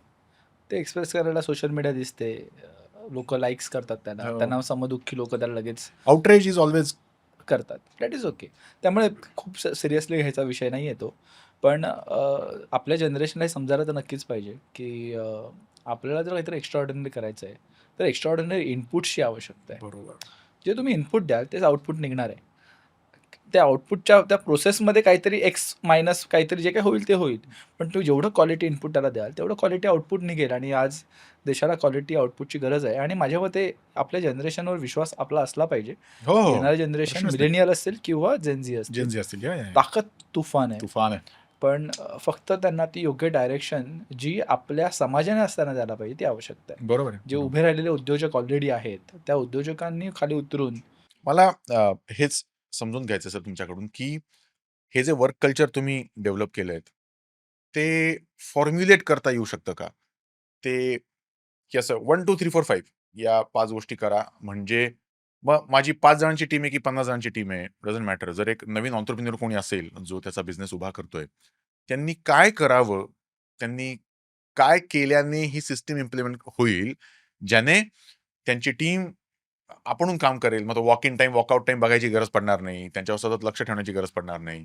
त्यांना आवडतंय म्हणून, त्यांना त्यांना ही कंपनी आपली वाटतेय म्हणून ते आपणहून चांगलं काम करतील, ते एन्जॉय करतील. हे कसं जमेल? सो माझ्या मते आम्हीही ह्याच्यात शिकतो आहोत. आम्ही वेगवेगळ्या सिस्टीम स्वतः डिझाईन करायचा प्रयत्न केला. जसं एक्झाम्पल आता मी एक सिस्टीमचं हे देऊ शकेल. कारण जेव्हा आम्ही जरी कंपनी छोटी असली, तरी आम्ही विचार करताना आम्ही एक मोठी कॉर्पोरेट आहोत, याच दृष्टीनं पहिला विचार करतो आणि आमच्या सिस्टीम त्यानुसार बनवण्याचा प्रयत्न करतो. This is very important, very interesting. म्हणजे सुरुवात करतानाच अशी करा, की तुमच्या सिस्टम्स सुरुवातीलाच तुम्ही अशा लावताय ज्या एका मल्टीनॅशनल कंपनीला साजेशा असतील. ऑफकोर्स कल्चरली त्याच्यामध्ये आपल्याला आपल्यानुसार ट्विक द्यावं लागेल. Of course my credit I will also give it to my co founders, कारण ते खूप प्रोसेस ओरिएंटेड आहेत आणि त्याच्यामुळे त्यांनी मलाही तशी सवय लावली आहे, की कारण मी स्वप्न बघणारा माणूस आहे. अच्छा. They are the execution arm. अच्छा. हवेत. बर. काहीतरी दरवेळेला समोर काहीतरी असतं डोळ्यात, जे पकडायच्या प्रयत्नात असतो आणि हे आज नाही, हे पूर्वीपासून आणि मग तुमचे को फाउंडर धावतात ते स्वप्न पूर्ण करायला. आणि मग माझे को फाउंडर बिचारे माझ्या मागे मी त्यांची दशा असते. पण म्हणजे माझी सामाजिक संस्थेमध्ये पण हीच अवस्था होती बरं. आणि इथे पण तेच करतो आणि ॲज अ ट्रू पर्सन मला मी आणि I am happy about it. मग काय होतं की एक स्वप्नापर्यंत पोहोचलो, तिची प्रोसेस झाली की माझा को फाउंडर येतो, म्हणतो चल आता इसको अभी मैं हाथ बताओ. में लेता हूँ. हां, फिर अच्छा. वो हाथ में लेगा और उसको कंसिस्टेंटली बिल्ड करेगा. ठीक. So Pragnesh, Kailash, they have huge role in our organization and in my life as well. की they are supporting me like anything. हम्म. सो ही पण प्रोसेस करताना एचआरच्या किंवा कोणत्याही प्रोसेस असताना एकतर फायदा जेव्हा सिस्टीम्स आम्ही अभ्यास केला, तर आता बॅलन्स स्कोर कार्ड नावाची कन्सेप्ट हम्म. हा ना फ्रेमवर्क आहे, खूप अभ्यास केला आणि बॅलन्स स्कोर कार्डचा एचआरचा फ्रेमवर्क बनवला एक. बरं. प्रत्येक असोसिएटचा आमच्याकडे दर महिन्याला एक परफॉर्मन्स रिव्ह्यू होतो. हम्म. त्या परफॉर्मन्स रिव्ह्यूमध्ये आम्ही सगळ्यांना एकच गोष्ट सांगतो, मला तू एक समजा डेव्हलपर असेल किंवा मार्केटियर असेल किंवा व्हिडिओ प्रोडक्शनमधला असेल किंवा अजून डिझाईन UI UX टीममधला असेल, त्या स्किल्स पण इम्प्रूव्ह व्हायलाच पाहिजेत, पण तू माणूस म्हणून एक ग्रो व्हायला पाहिजे. Okay. That will help my organisation. म्हणजे जसं म्हटलं जातं ना, leadership is a lonely space. True. I don't want to be in that lonely space. I want my whole team to be with me in the leadership. Okay. So that when we will celebrate our success, the whole team will celebrate. That is the fundamental we have always kept. Okay. कारण जे पूर्वीचे संस्कार आहेत, character building, हम्म. व्यक्ती निर्माण ज्याला आपण म्हणतो, हे पहिलं असलं. म्हणजे आमच्याकडे आमचे मामा देवस्थळी म्हणून व्यक्ती हे होती, खूप सिनियर व्यक्ती, संघाची व्यक्ती होती. त्यांनी मंडळाचे को फाउंडर आणि त्यांनी आमच्या आयुष्यात परत मोठा प्रभाव टाकला. ते म्हणायचे की म्हैस भादरली नाही गेली तरी चालेल, वस्त्राला धार लागली पाहिजे. हाय हाय हाय हाय. वा वा. सो खूपच प्रभावी स्टेटमेंट आहे हे, की म्हणजे त्याच्यानंतर मी थोडा रेबिलियस, जसं तू मगाशी म्हणालास की आपण आपल्या यंग एजमध्ये रेबिलियस असतो, तर मी खूप रेबिलियस. मी त्यांना म्हणायचो नाही, म्हैस पण बाजारला गेली पाहिजे आणि वस्त्राला पण धार लागली पाहिजे. आउटपुट निघालाच पाहिजे, पण वस्त्राला पण त्याच्यातून धार बरोबर. हां, लागून हां, हां. व्यक्ती निर्माण व्हायलाच पाहिजे. खूप आम्ही याच्यावर वादविवाद घातले रात्र या विषयावर, पण मी त्यांच्याही विषयाला सहमत करतो आणि पण मी माझ्या विषयावर पण स्ट्रॉंग राहतो की असं व्हायलाच पाहिजे. त्यामुळे ऑफिसमध्ये पण आम्ही जेव्हा एखाद्याची सिलेक्शन प्रोसेस आहे ना, ती आम्ही खूप कठीण आहे. बरं. It's not easy to get in. बरं. म्हणजे तू अजून कर 150 इंटरव्ह्यूमधून एक, बरं. ह्या लेवलचं कॅल्क्युलेशन. कारण प्रश्न कठीण नाही आहेत. आम्ही ते जजमेंट जे आहे ते एका प्रोसेसमधून करतो, की हा व्यक्ती आपल्या विचारांचा म्हणण्यापेक्षा आपल्याला पाहिजे त्या कॅटेगरीमध्ये बसणार आहे. टेम्परामेंट आहे का? टेम्परामेंट आहे का, डेडिकेशन आहे का. मी तर सुरुवातीच्या काळात लोकांना म्हणायचो, माझ्या ऑफिसमध्ये बसायलाही जागा नाही, खाली बसून काम करावं लागेल, AC नाही, तुमची याची तयारी आहे का. सो काही लोक जे हो म्हणायचे ते आत करायचे, जे नाही म्हणायचे किंवा जे दिसायचे त्यांच्यात हे डिस्कम्फर्ट दिसायचा, तेव्हा मला कळायचं की बाबा this person needs AC office, is coming for AC office. नंतर ऑफकोर्स हे करता येत नाही, कारण लोक सगळीकडे फोटो जातात आपले, पण सुरुवातीला company also you grow and you make life easier. Exactly. आणि आम्हाला त्यांना कम्फर्टेबल द्यायचंच आहे. So that is first check point, जिथे आम्ही आमची HR प्रोसेसमध्ये बरेच प्रयत्न केले आणि अजूनही करतो आहोत. म्हणजे तुम्ही 2 गोष्टी म्हणताय, की मी माझ्या ऑपरेशन्सच्या, म्हणजे HR कॉन्टेक्स्टमधल्या ऑपरेशन्सच्या, मी सिस्टीम्स अशा डेव्हलप करायच्या आहेत, ज्यातून एम्प्लॉई वेलफेअर कदाचित चुकीचा शब्द असेल, पण त्यांना त्यातला आनंद मिळतोय का? ते काम व्यवस्थित होतंय का? म्हणजे मी पहिला विषय म्हणेल की जी एंट्री पॉईंट तुझी आहे हां. ऑर्गनायझेशनची, हां. ती एंट्री पॉईंट खूप चांगली असली पाहिजे. हो, तर मला असं वाटलं की तो हा तुमचा दुसरा पॉईंट होता, की मी रिक्रुटमेंटच फार काळजीपूर्वक करतो. हां. हा तर झालाच. पण खरं सांगू तर सक्सेस रेशो हा परत 50-50% असतो. एवढं करूनही शेवटी 50% असतो आणि त्यामुळे आपल्याला आपली प्रोसेस स्ट्रॉंग ठेवावीच लागते. आपल्याला जजमेंट घ्यावीच लागते. बर आत जोपर्यंत जेवढी लोक आत येणार नाहीत ना तेवढी तुला हिरे मिळणारच नाही. बरोबर आहे. आत येणार बाहेर व्हॉल्यूम जाणार, आत गेमच येणार असणार बाहेर आहे. जाणार. Yes. हे होत राहणार आहे आणि ह्याच्यावरून घाबरायची गरजच नाही. आपले करत राहावं हे लागणार. फार That is मोठं one. रिअलायझेशन आहे. I agree. आणि हे खूप लेट आलेलं रिअलायझेशन आहे.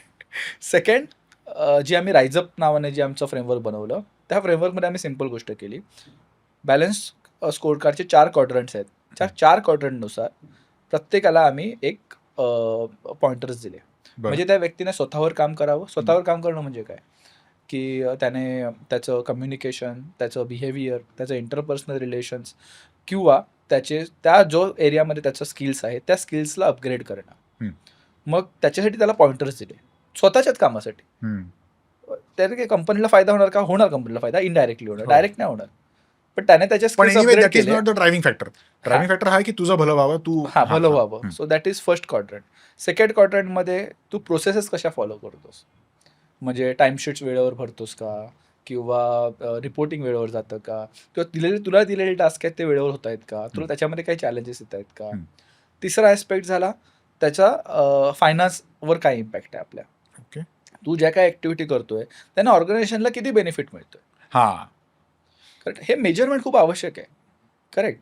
आणि आम्ही त्याच्यामध्ये अजून एक फॅक्टर ॲड करून ठेवला, तो म्हणजे social in the sense not social media, social impact तुमचा. आजकाल ते सांगावं लागतं. सांगावं लागतं म्हणून. आणि आम्हाला तिकडे सांगताना लोक सोशल मीडियावर पोस्टसाठी पण आम्ही पॉइंटर ठेवले ऑब्व्हियसली, की तुम्ही सोशल मीडियावर आमच्या पोस्टला लाईक करा, तुमच्या 12 ग्रिड्सच्या आणि सगळ्या. पण तुम्ही काहीतरी सोशली कॉन्ट्रीब्यूट करण्याचा प्रयत्न करा. अवेन्यूज आम्ही जनरेट करून देऊ. म्हणजे तुम्ही काही अनाथ आश्रमामध्ये जा, किंवा आम्ही काही शाळा मंडळाकडून अडॉप्ट केलेल्या आहेत, तिकडे जाऊन आपण श्रमदान करू, मुलांना शिकवू, मुलांबरोबर खेळू. हे परत त्यांच्यासाठी ट्रिप आहे, पण ह्याचे पॉइंटर्स आहेत.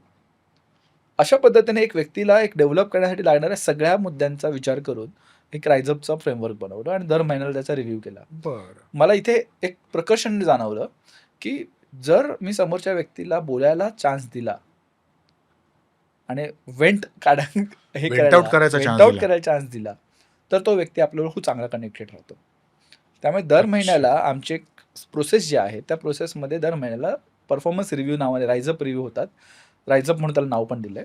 आणि त्या राईजअप रिव्ह्यूमध्ये त्याला वेंट आउट करायला चान्स मिळतो.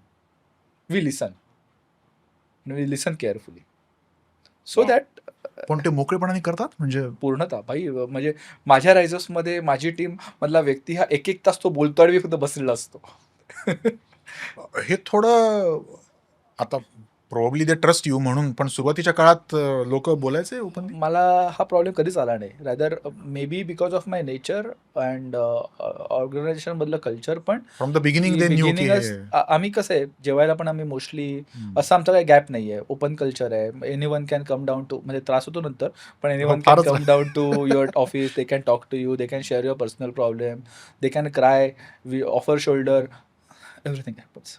सो इट्स लाईक, म्हणजे परत मी ज्याला फॅमिली हा शब्द वापरला की मला त्या लिंक्डइन मधल्या फॅमिली पोस्ट आठवतात, म्हणून मी फॅमिली शब्द वापरत नाही. म्हणजे किती स्पॉईल केलंय.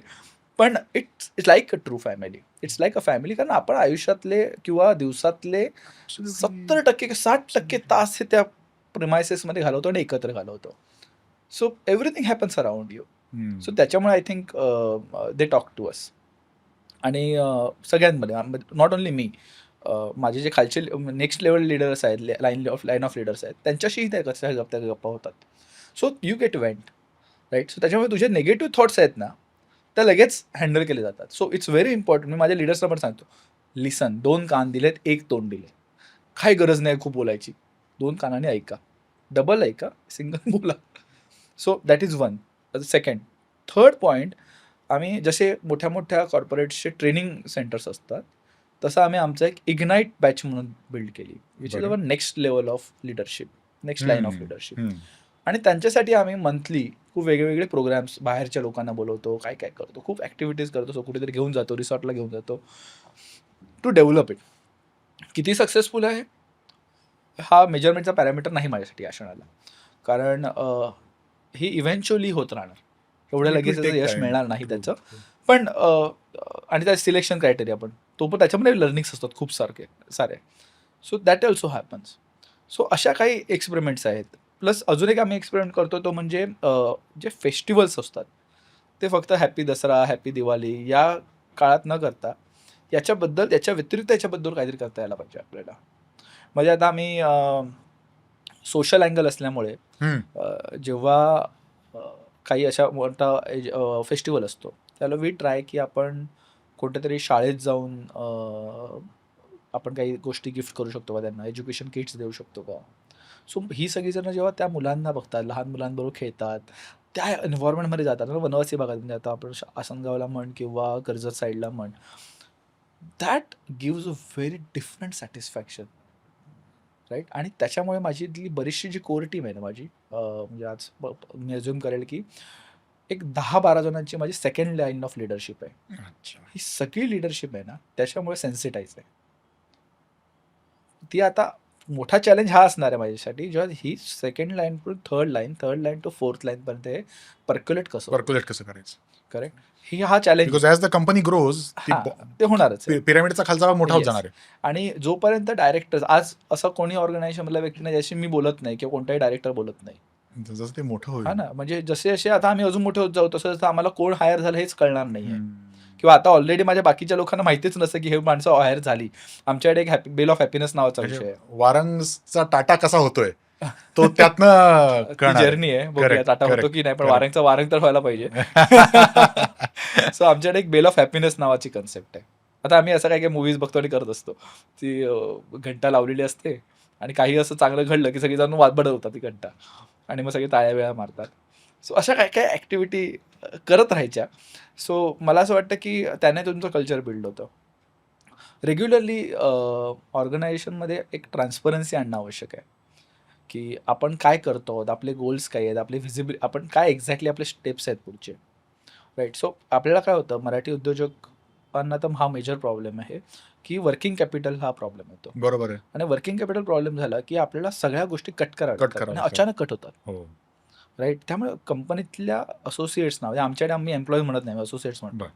त्यामुळे आमच्या असोसिएट्सना मग हा प्रश्न पडायला लागतो की अरे, is something wrong, is something wrong. ओ अच्छा. So it's very important to maintain the transparency. See, हे मी सगळं आता हे सांगतोय तुला, पण मला माहिती आहे की याच्यातल्या काही 100% गोष्टी माझ्याकडे होतातच का, त्या काही प्रमाणात होतात, काही, पण हा आमचा थॉट तर असतो. एकदा का तू एखाद्या महत्त्वाच्या कामात अडकलास की देन त्या गोष्टी पर्क्युलेट होणं थांबून जातं, आग जिथे लागली तिथे पळावं लागतं, राईट. सो पण आमचा प्रयत्न हा ह्या पद्धतीचा असतो की हे अशा पद्धतीने आपण करत राहू तर ते कल्चर बिल्ड होतं. आणि आय एम हॅपी की माझी जी कोर टीम आणि माझी जी टीम स्ट्रक्चर्स आहेत त्याच्यामध्ये लोक 4-4, 5-5, 6-6, 7-7 वर्ष माझ्याबरोबर आहेत. सुरुवातीच्या काळातले पण लोक माझ्याबरोबर अजूनही आहेत. आणि माझं एक स्टेटमेंट असतं की जो निकल गया वो पाणी है, वो रह गया वो मोती है. ते त्या फॉर्म्युलेने चालायचं, म्हणजे असं ॲक्च्युली ते पाणी बिणी नसतं ते, पण चांगलेच आहेत पोरं. For us it's like it has flown out. We have to move, we have to move with that. So तुमची आता किती मोठी टीम आहे? कन्सोलिडेटेड 120-125.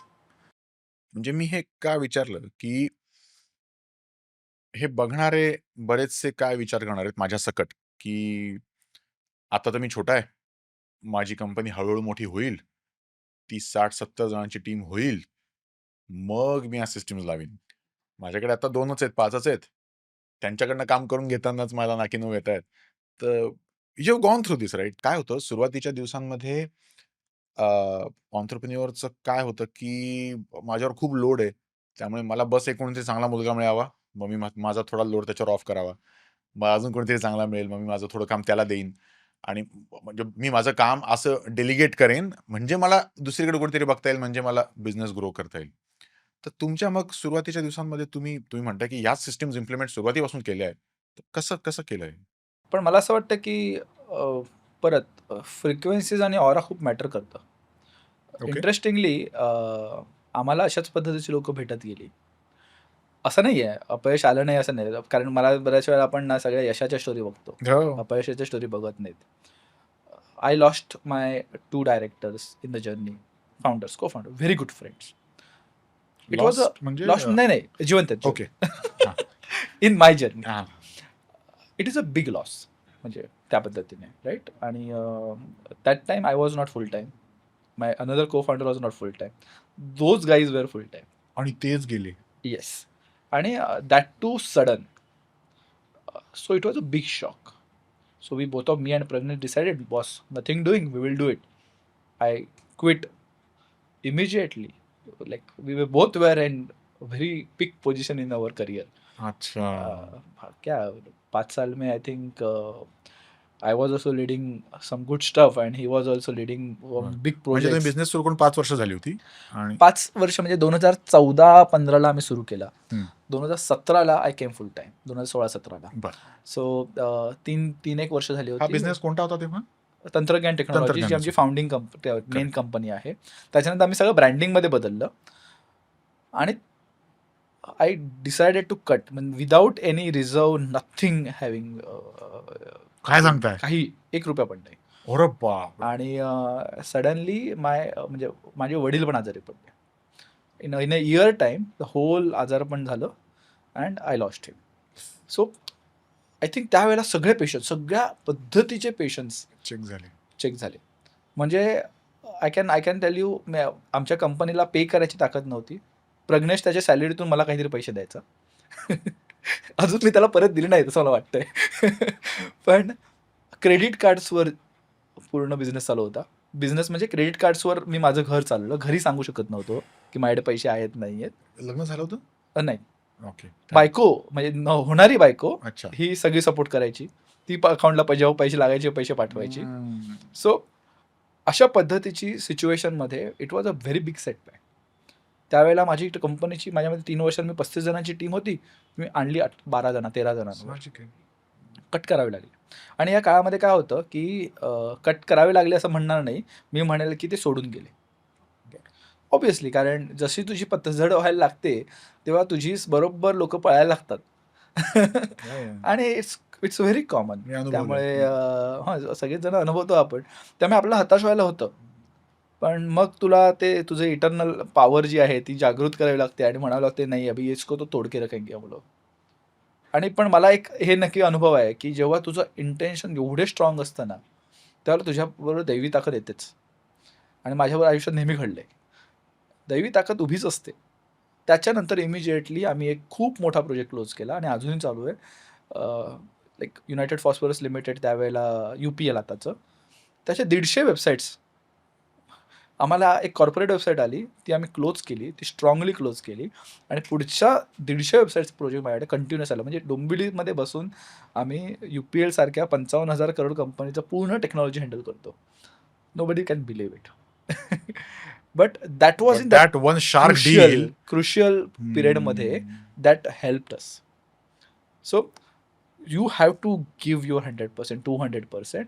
आणि तुमचं इंटेन्शन स्ट्रॉंग ठेवा. तुम्हाला दैवी शक्ती आहे ती येतेच.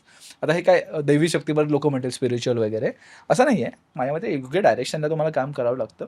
ती सीडिंग्स करावी लागते. त्या सीडिंग्समधून ते योग्य वेळ बरोबर आपल्याला रिझल्ट्स मिळतात. हा विश्वास तर ठेवावा लागतो. So that we did. And हे अपयश म्हणजे आता ह्याच्यामध्ये माझे किती महत्त्वाचे कोर मेंबर्स आय लॉस्ट त्या पथजडीमध्ये. आणि अजूनही सावरलेलं नाही पटकन. कारण तो जो टेक्नॉलॉजी एरिया होता, त्या टेक्नॉलॉजी एरियाचं एक्सपर्टीज त्यांचं होतं. अच्छा. They were my strong pillars. अच्छा. स्टिल म्हणजे माझा दुसरा जो तिसरा को फाउंडर है कैलाश, ही सेट की रवि देख लेंगे, हम मैं कर लूँगा, कोई स्ट्रेस नहीं. उसको तो मैंने ऑलरेडी बिल्ड किया था दूसरे technologies pay and he is बाप इन दैट. मतलब आई कैन से आज मुंबई मतलब one of the best developer on front end technology is that. बरं. कैलाश. काय नाव त्यांचं? कैलाश वेले. सो ही सेड की रवि कर लेंगे. प्रज्ञेश भी बोला देख लेंगे यार, हो जाए, क्या होता है देखते. ऐसे एटीट्यूड से हमने उसको पुश किया. ऐसे बहुत सारे एक्सपिरियन्सेस आहे जहाँ पे कूप किया गया. हा, आणि मराठी माणसांचा स्वभाव आहे स्वभाव. कळत नाही. म्हणजे जी लोक जायच्या आधी एक ऑर्गनायझेशनमध्ये होता, एक बाहेर होता, ह्यांच्यावर भांडणं, हा गेला म्हणून ह्याच्यावर राडा. जसा हा बाहेर गेला की ह्यांची संघटना. आता अरे तू तर को फाउंडर होता ना भाऊ, संघटना कशी घडली? त्याच्यानंतर तर अशा गोष्टी मी ऐकल्या, म्हणजे आल्यासमोर, की नवीन माणूस जॉईन करायला आला की त्याला ती संघटना सांगायची की नको जॉईन करू किंवा तू पण सोड. हे चालत असतं आणि मला मजा वाटते. I enjoy it. म्हटलं यार इनके दिमाग में अभी भी अपनी कंपनी कैसे है ना. ये तो रिसेंटली भी एक एग्जांपल है. Living in their mind rent free. हाँ, मतलब आई डोंट अंडरस्टैंड, क्योंकि अगर एग्जांपल मैं होता और मैं नेक्स्ट जर्नी पे चला जाता, हाँ, तो छोड़ दिया यार। गॉड ब्लेस, तुम्ही खुश हाँ, रहा, मी खुश राहतो. अभी मेरा जैसा माय फर्स्ट कंपनी है जो वुर्थ इलेक्ट्रॉनिक्स करके एक जर्मन कंपनी थी, all people are in touch, अच्छा. हर कोई मस्त फोन किया तो अरे क्या भाई कैसे हो, it's a German company, Bangalore में हमारा सेटअप था, सब लोग छोड़ते हो कभी भी, मतलब दुनिया गोल है यार, हम्म. रिलेशंस को इम्पोर्टेंस दो, कि मला कोई भी ते बंदा लाइफ में कैसे आएगा तुम बरोबर. लोग के सामने वापस, तुम लोग को पता नहीं है, तो you have to be with them. So this are the few incidences जिसने मुझे लगता है कि मुझे भी बिल्ड किया, हम्म. वो रेजिलियन्स भी बिल्ड होता है उससे, की बाबा कोण तुम्हाला कशा पद्धतीने बघेल, हम्म. पण तुमची ताकद असली पाहिजे की बाबा तो गेला ना सोडून द्या. म्हणजे मला त्याची कधी कधी कीव येते की अरे का, म्हणजे आता तुझं रास्त लागला ना बाबा, तुला दिलं रिलिव्हिंग लेटर, दिलं सगळं छान झालं ना, तू जा की. आणि नाही, तुला जायचं होतं म्हणून दिलंय, म्हणजे हा एक्झॅक्टली.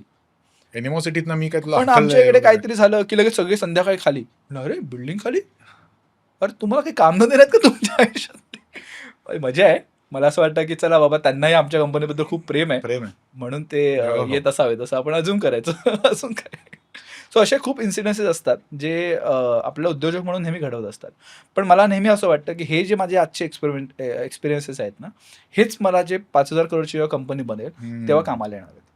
नाहीतर नाहीतर अनुभव कुठे आहेत? First generation entrepreneur, first generation entrepreneur. अनुभव नाहीच. एखादा मेंटॉर असेल आणि तो जो सांगत असेल तर ठीक आहे, पण जोपर्यंत तो अनुभव तुम्हाला पर्सनली येत नाही, तोपर्यंत तुम्हाला तो त्याचा इम्पॅक्ट स्ट्रॉंगली कळत नाही आणि तुम्हाला लर्निंग मिळत नाही. So I think yes, we are getting good experiences. मला काय वाटतं सर, एक बिझनेस काही लाखांचा आणि मग त्यावरनं काही कोटींचा, 1 कोटीचा 5 कोटी, 5चा 10 कोटी, 50 कोटी कदाचित.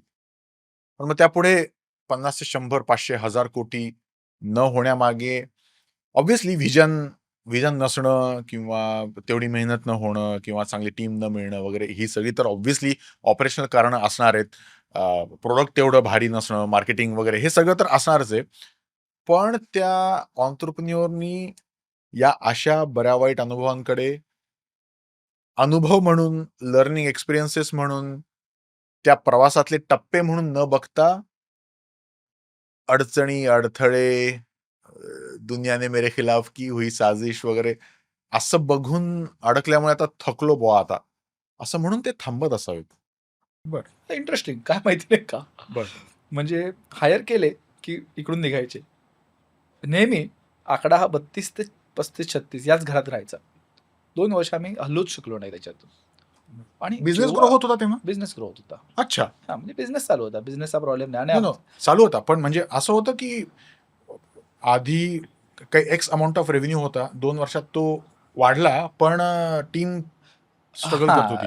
आता ते कसं होतं, लकीली आमचं नेहमीच 8-10 वर्षामध्ये ग्रोथ ही नेहमी डबल डिजिट राहिलीच अच्छा, आहे. बरं. म्हणजे ती कधीच हल्ली नाही. कोविड पिरियडमध्ये पण कधीच हल्ली नाही. बरं. अ, काही ना काहीतरी आम्ही जुगाड करून ते बरं. करतोच ती. बरं. पण टीम साईजनुसार तुम्हाला अडथळा होता. हां. आणि अचानक एक दिवस काय माहिती काहीतरी क्लिक झालं, नंबर 40च्या वर गेला, तो डायरेक्ट 70. हां. फास्ट. सो हे अनुभव मी खूप घेतलेत, की तशा पद्धतीने कधी होतात. कधी-कधी तुम्ही टर्नओव्हरमध्ये अडकतात, की ह्या टर्नओव्हरचा वर क्रॉसच होत नाहीये, क्रॉसच होत नाहीये, क्रॉसच होत नाहीये. आणि मग you you are saying required की दॅट हे होण्यासाठी innovation plays the role? Innovation plays the role. Because तो एक ग्राफ असतो, की when you have like this plateaued. Plateau होतो आणि त्याच्यानंतर जर तुम्ही इनोव्हेट नाही केला तर तुम्ही डिग्रेड करायला सुरुवात करतात. राईट. सो हा जो पॉईंट आहे, ह्या पॉईंटला तुम्हाला काहीतरी इनोव्हेशन करणं आवश्यक आहे, तुम्हाला संधी साधणं आवश्यक आहे. एक्झाम्पल, आता आमच्या टेक्नॉलॉजी क्षेत्रामध्ये AI हा विषय आला. आता AI विषयाला मला घाबरायला पाहिजे का AI विषयाला मला? मी माझ्या टीमला खूप कन्व्हिन्स करायचा प्रयत्न करतोय, की बाबा तुम्ही याला का घाबरतायत? You adopt it open heartily. It's very important की तुम्ही इथे इनोव्हेट करा. आज अनफॉर्च्युनेटली आपण जरी IT चे म्हणत असलो, एवढे मोठे असे आहोत, तसे आहोत, हे आहोत, ते आहोत, आपण स्लेव आहोत. या ॲब्सोल्युटली. हा ना, US चे आपण पूर्णतः स्लेव. आज जर म्हणजे एक विचार कर, नायरा कंपनीची केस आपण घेऊया. रशियन सँक्शन लागलं रशियावर, मायक्रोसॉफ्टने एका दिवसासाठी सॉफ्टवेअर बंद केलं. How dare they? I don't understand. तुम्ही सॉफ्टवेअर बंद कसं करू शकता एखाद्या कंपनीचं? पैसे भरलेत तुम्ही. एका दिवसानंतर सुरू केला डिफरंट स्टोरी, पण त्यांनी त्यांची हिंमत हिंमत दाखवली ना. दाखवली ना, तुमची लायकी दाखवली. एक्झॅक्टली. म्हणजे तुम्ही कितीही करोड मोठी कंपनी असाल, तुमचं एका दिवसात सॉफ्टवेअर बंद झालं. आज आपला सगळा डेटा गुगलवर आहे. एव्हरीथिंग. म्हणजे आम्ही पण जी सूट वापरतो, मायक्रोसॉफ्ट वापरतो, सगळं वापरतो. काय ते? चॉईस काही आहे. जरी आम्ही म्हटलं की चला आम्ही जोहोला शिफ्ट जोहोचं या किंवा पण अजून ते- कशाला शिफ्ट हो, पण it requires years basically to mature the product. Yeah, absolutely. आणि हे प्रोडक्ट सगळे मॅच्युअर आहेत आज.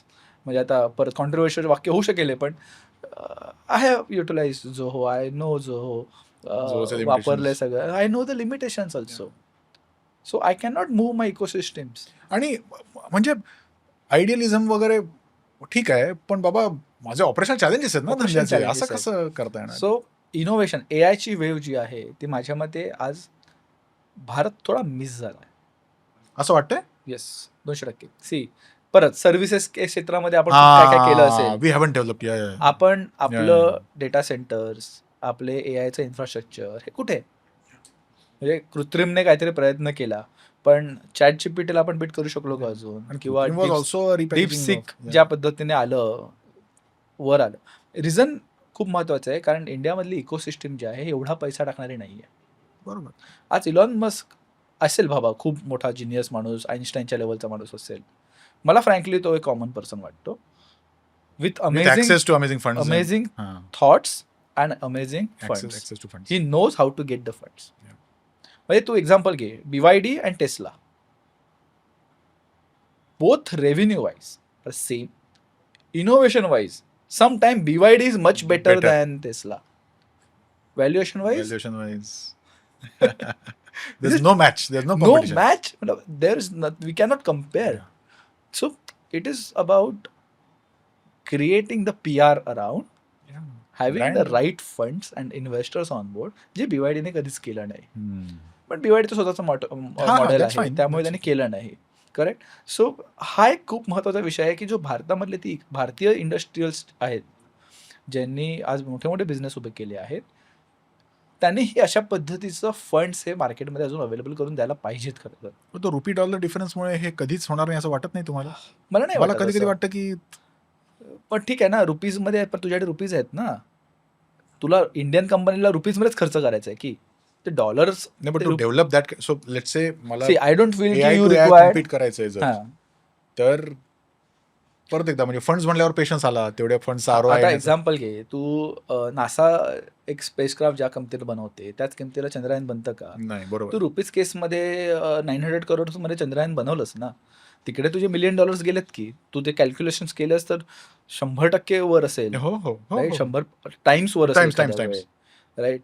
सो इंडियन उद्योजक जे आहेत त्यांनी जर इंडियन लोकांना इंडियन रुपीजमध्ये फंड अवेलेबल करून दिले, नाहीतर असंही नाही आहे फक्त इंडियन्स कशाला, तू बाहेरचे जगातले जे इंडियन्स आहेत ज्यांनी मोठे मोठे बिझनेस उभे केले आहेत त्यांचे किती फंड्स अवेलेबल आहेत. आज ही इंडियामध्ये इकोसिस्टम बिल्ड करणं खूप आवश्यक आहे. आणि ती ज्या वेळेला बिल्ड होईल त्यावेळेला तू सगळ्यांना काय म्हणजे कोण राहणार आहे समोर? कारण त्यांची सिस्टम आपण आता चालवतोय. असं आपण हे आता इथे बोलतो, पण आपल्या खरं तर हातात काही पॉवर नाही. No, I mean, I agree, the brains from India are. There are so many keyword warriors who always praise about this की हा, पण त्याचा उपयोग काय त्याचा? उपयोग. हो ना. Yeah, हा ना, absolutely. म्हणजे मायक्रोसॉफ्टने बंद केलं ना. Yeah. शेवटी दाखवलीच नाही यार तुमची. खरं आहे. म्हणजे आज जरी पिचाई तिकडे बसला असेल तरी No, गुगलच्या obviously. इन्व्हेस्टरने सांगितलं की बंद करा इंडियाचं Google. Yeah. What will happen? आज आपल्याकडे पॉवर आहे, परचेस पॉवर आहे, पॅरिटी आहे, म्हणून आपण भाव आहे आपल्याला. ती जर नसती तर कोणी हा भाव दिला असता. So it's high time that की we entrepreneurs should come together and we should build this ecosystems. तुम्ही जर इनोव्हेशन बद्दल बोललात तर म्हणजे जर if I want to grow from, म्हणजे number doesn't matter, from 10 lakh to 10 crore or 50 crores to 500,000 crores, for that pivot मला innovation करायचं आहे. Are you saying this innovation has to be on my product or business offering level, or Very good question. I think innovation is not necessary just to one product. It can be on anything. म्हणजे operations, Operations systems, also. finance? Yes, exactly. It depends on your business type, right? If I'm a manufacturing company, operational innovations matters a lot. हां. Correct. So म्हणजे आता आम्ही pharma इंडस्ट्रीमध्ये खूप strongly काम करतो, खूप डीपमध्ये काम करतो. तर वी कॅन अंडरस्टँड की एक कंपनीचं सोनं होऊ शकतं फक्त ऑपरेशनल इनोव्हेशन्स आणून. सो जे काही आपल्याकडे कायझन नावाचं प्रकरण जे आहे, Yeah. जे रगडून त्याचा गोटा केलाय बट त्याचा चर्चा जो खूप झाल्या आहेत. हा पण त्याचं जे ओरिजिनल हे आहे, समरी आहे, दॅट इज व्हेरी इम्पॉर्टंट.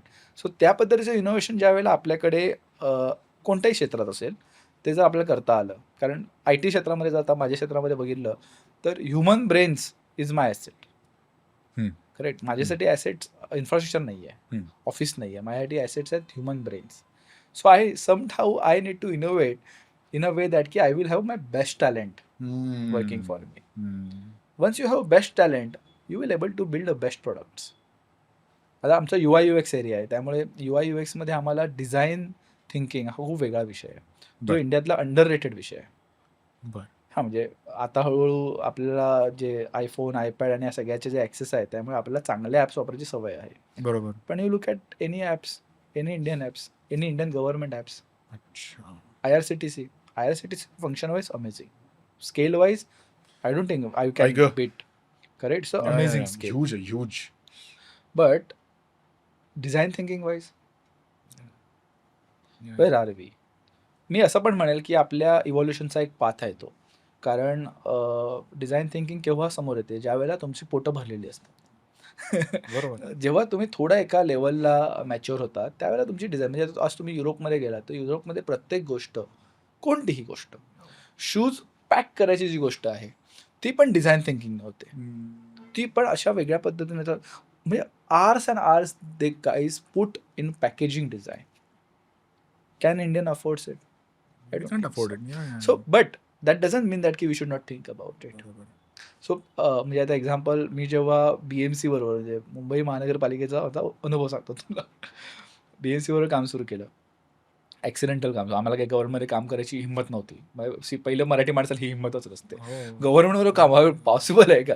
बरोबर. पण एक ॲक्सिडेंटने आम्हाला आत एंट्री मिळाली आणि जे कमिशनर होते तो तुफान माणूस होता, म्हणजे आजही मी त्याला प्रचंड रिस्पेक्ट देतो. लाईक गांधी सर म्हणून आहेत, DMC आहेत. सो म्हणजे कॅलिबर काय, तर कमिशनरचं कॅलिबर आहे त्या माणसाचं, आणि ज्या थॉट्स आहेत, ज्या पद्धतीने विचार करतो. आता पण परत व्यक्ती वयाने मोठी आहे, सो डिझाईन थिंकिंगचा विषय आला, त्यांना सगळ्या स्विमिंग पूल्स ऑनलाईन आणायचे होते. बर.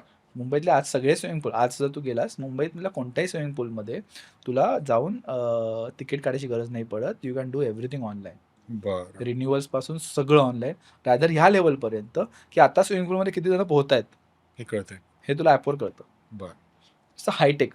You will not find this system anywhere. We got at opportunity to build.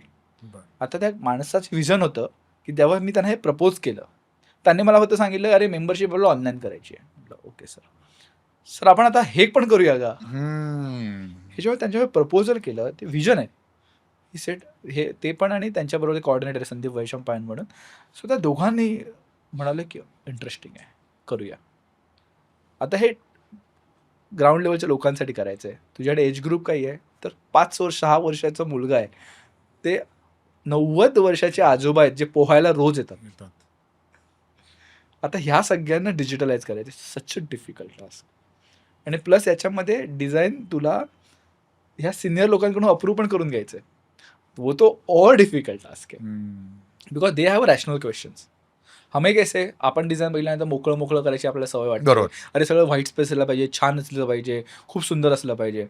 पण जेव्हा ही लोक येतात तेव्हा म्हणतात, नाही, मला ह्या क्लिकमध्ये एवढं व्हायला पाहिजे, माझ्यासमोर हेच दिसलं पाहिजे, हा, त्यांना डेटा दिसायला हवा असतो. डेटा दिसायला पाहिजे. बरोबर बरोबर. म्हणजे त्यांना तू पायचार्ट दिलास ना, तर मी पायचार्टचं काय करू, पायचार्ट खायचं थोडीच आहे, तुम्हाला एक्सेल दे, एक्सेल दे, लिहून दे. मला बघितल्यानंतर कळता यायला पाहिजे, मला डिसिजन मेकिंग घेता यायला पाहिजे. त्यांचा पॉईंट ऑफ व्ह्यू परफेक्ट आहे. हो.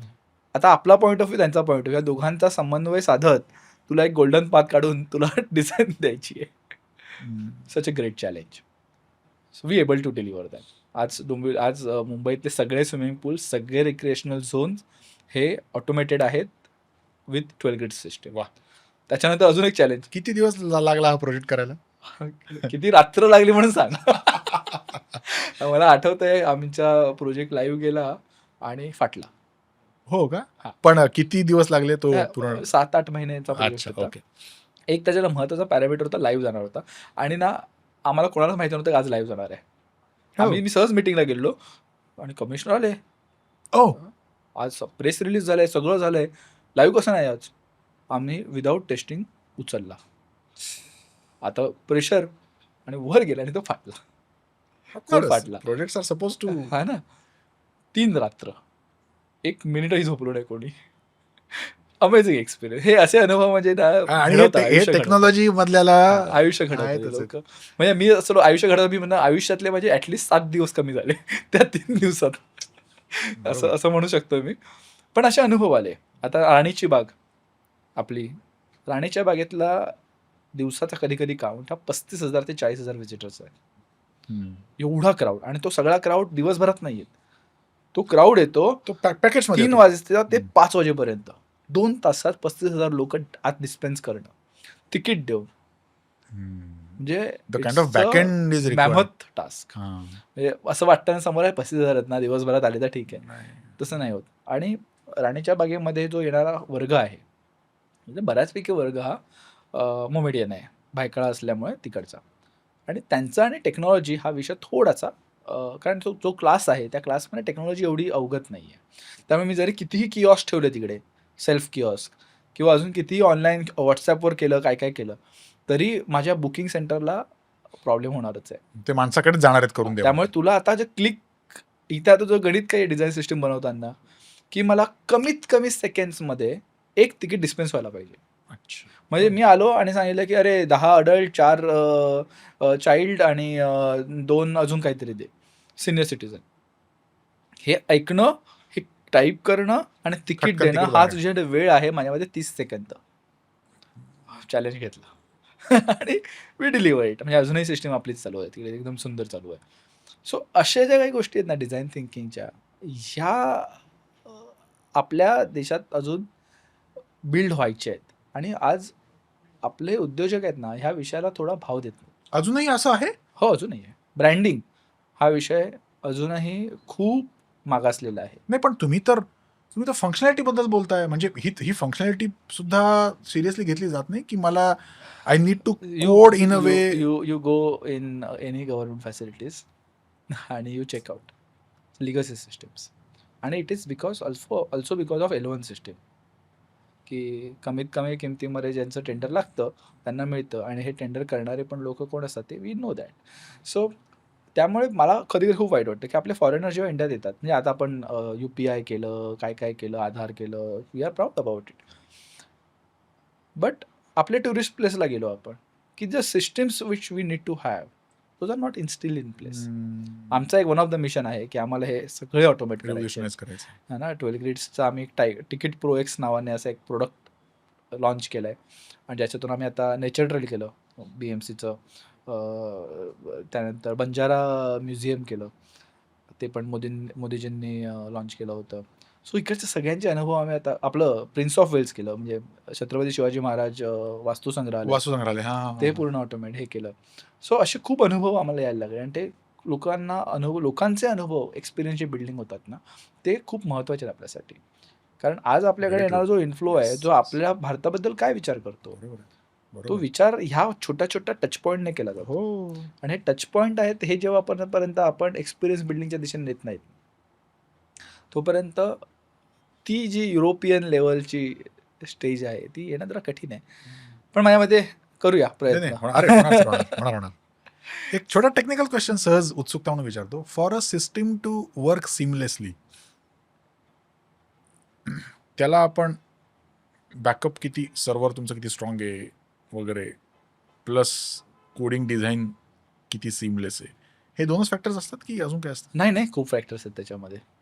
सो सगळ्यात पहिले सुरुवात होते म्हणजे आर्किटेक्चर. तू जे म्हणाल सिस्टीम डिझाईन कशी आहे, त्यानंतर ह्याच्यातला सगळ्यात महत्त्वाचा फॅक्टर आहे डिझाईन. म्हणजे जे तुझं कलर सायकोलॉजी थेअरी आहे, कलर थेअरी आहे, UI आहे, त्याचा UX आहे, युजर एक्सपिरियन्स जो आहे, हा खूप मॅटर करतो. तुझी सिस्टीम खूप कधी कधी हेवी असते, पण जर तू तुझ्या डिझाईनने त्याला इंटरेस्टिंग केलंस, म्हणजे आता आपण एक्झाम्पल घेऊया ॲपलचं जेव्हा लॉन्चचं एक्झाम्पल, एकदम जुनं, सगळ्या स्टीव्ह जॉब जो नेहमी देत होते. स्टीव्ह जॉबने सगळ्यात पहिलं काय केलं, स्क्रीन ऑन केल्यानंतर काळ्या कलरमध्ये काहीतरी लिहून येतं. तो म्हणाला ते काय यायला पाहिजे, मी तुला हॅलो लिहून देतो. राईट. सो ॲपलचा पहिला कम्प्युटर हा बूट केल्यानंतर तुला हॅलो लिहून देतो. What is this? This is experience. Why user needs to see that code lines? Yeah. काय तुम्ही काय असं वाटेल का तुम्हाला की स्टार वॉरमध्ये तुम्ही काम काहीतरी काम करताय? करतोय. Hello, simple. सो इथून एवढ्या फंडामेंटल लेवलला तुझं तयार होतं की तुझी सिस्टीम जरी हेवी असेल, पण जर तुझी सिस्टीम्स त्या पद्धतीने आपण त्यांना एक्सपिरियन्स दिला, तर they will not So that heaviness is not felt. Yes, heaviness will not felt. So that is important. त्याच्यानंतर सगळ्यात महत्त्वाचा पार्ट होतो तो म्हणजे युजरची A/B टेस्टिंग. हां, बरोबर. It's very important. Yeah, yeah. आपण AC रूममध्ये बसून आपल्या परिकल्पनातून सिस्टीम डिझाईन करतो. पण जर ही सिस्टीम जेव्हा ग्राउंडवर जाते, तेव्हा त्या परिकल्पनांचे पंख छाटले जातात. सो इट्स व्हेरी इम्पॉर्टंट की आपल्याला ग्राउंड लेवलचे जे यूज केसेस आहेत, ते मॅनेज करता यायला पाहिजे. हम्म.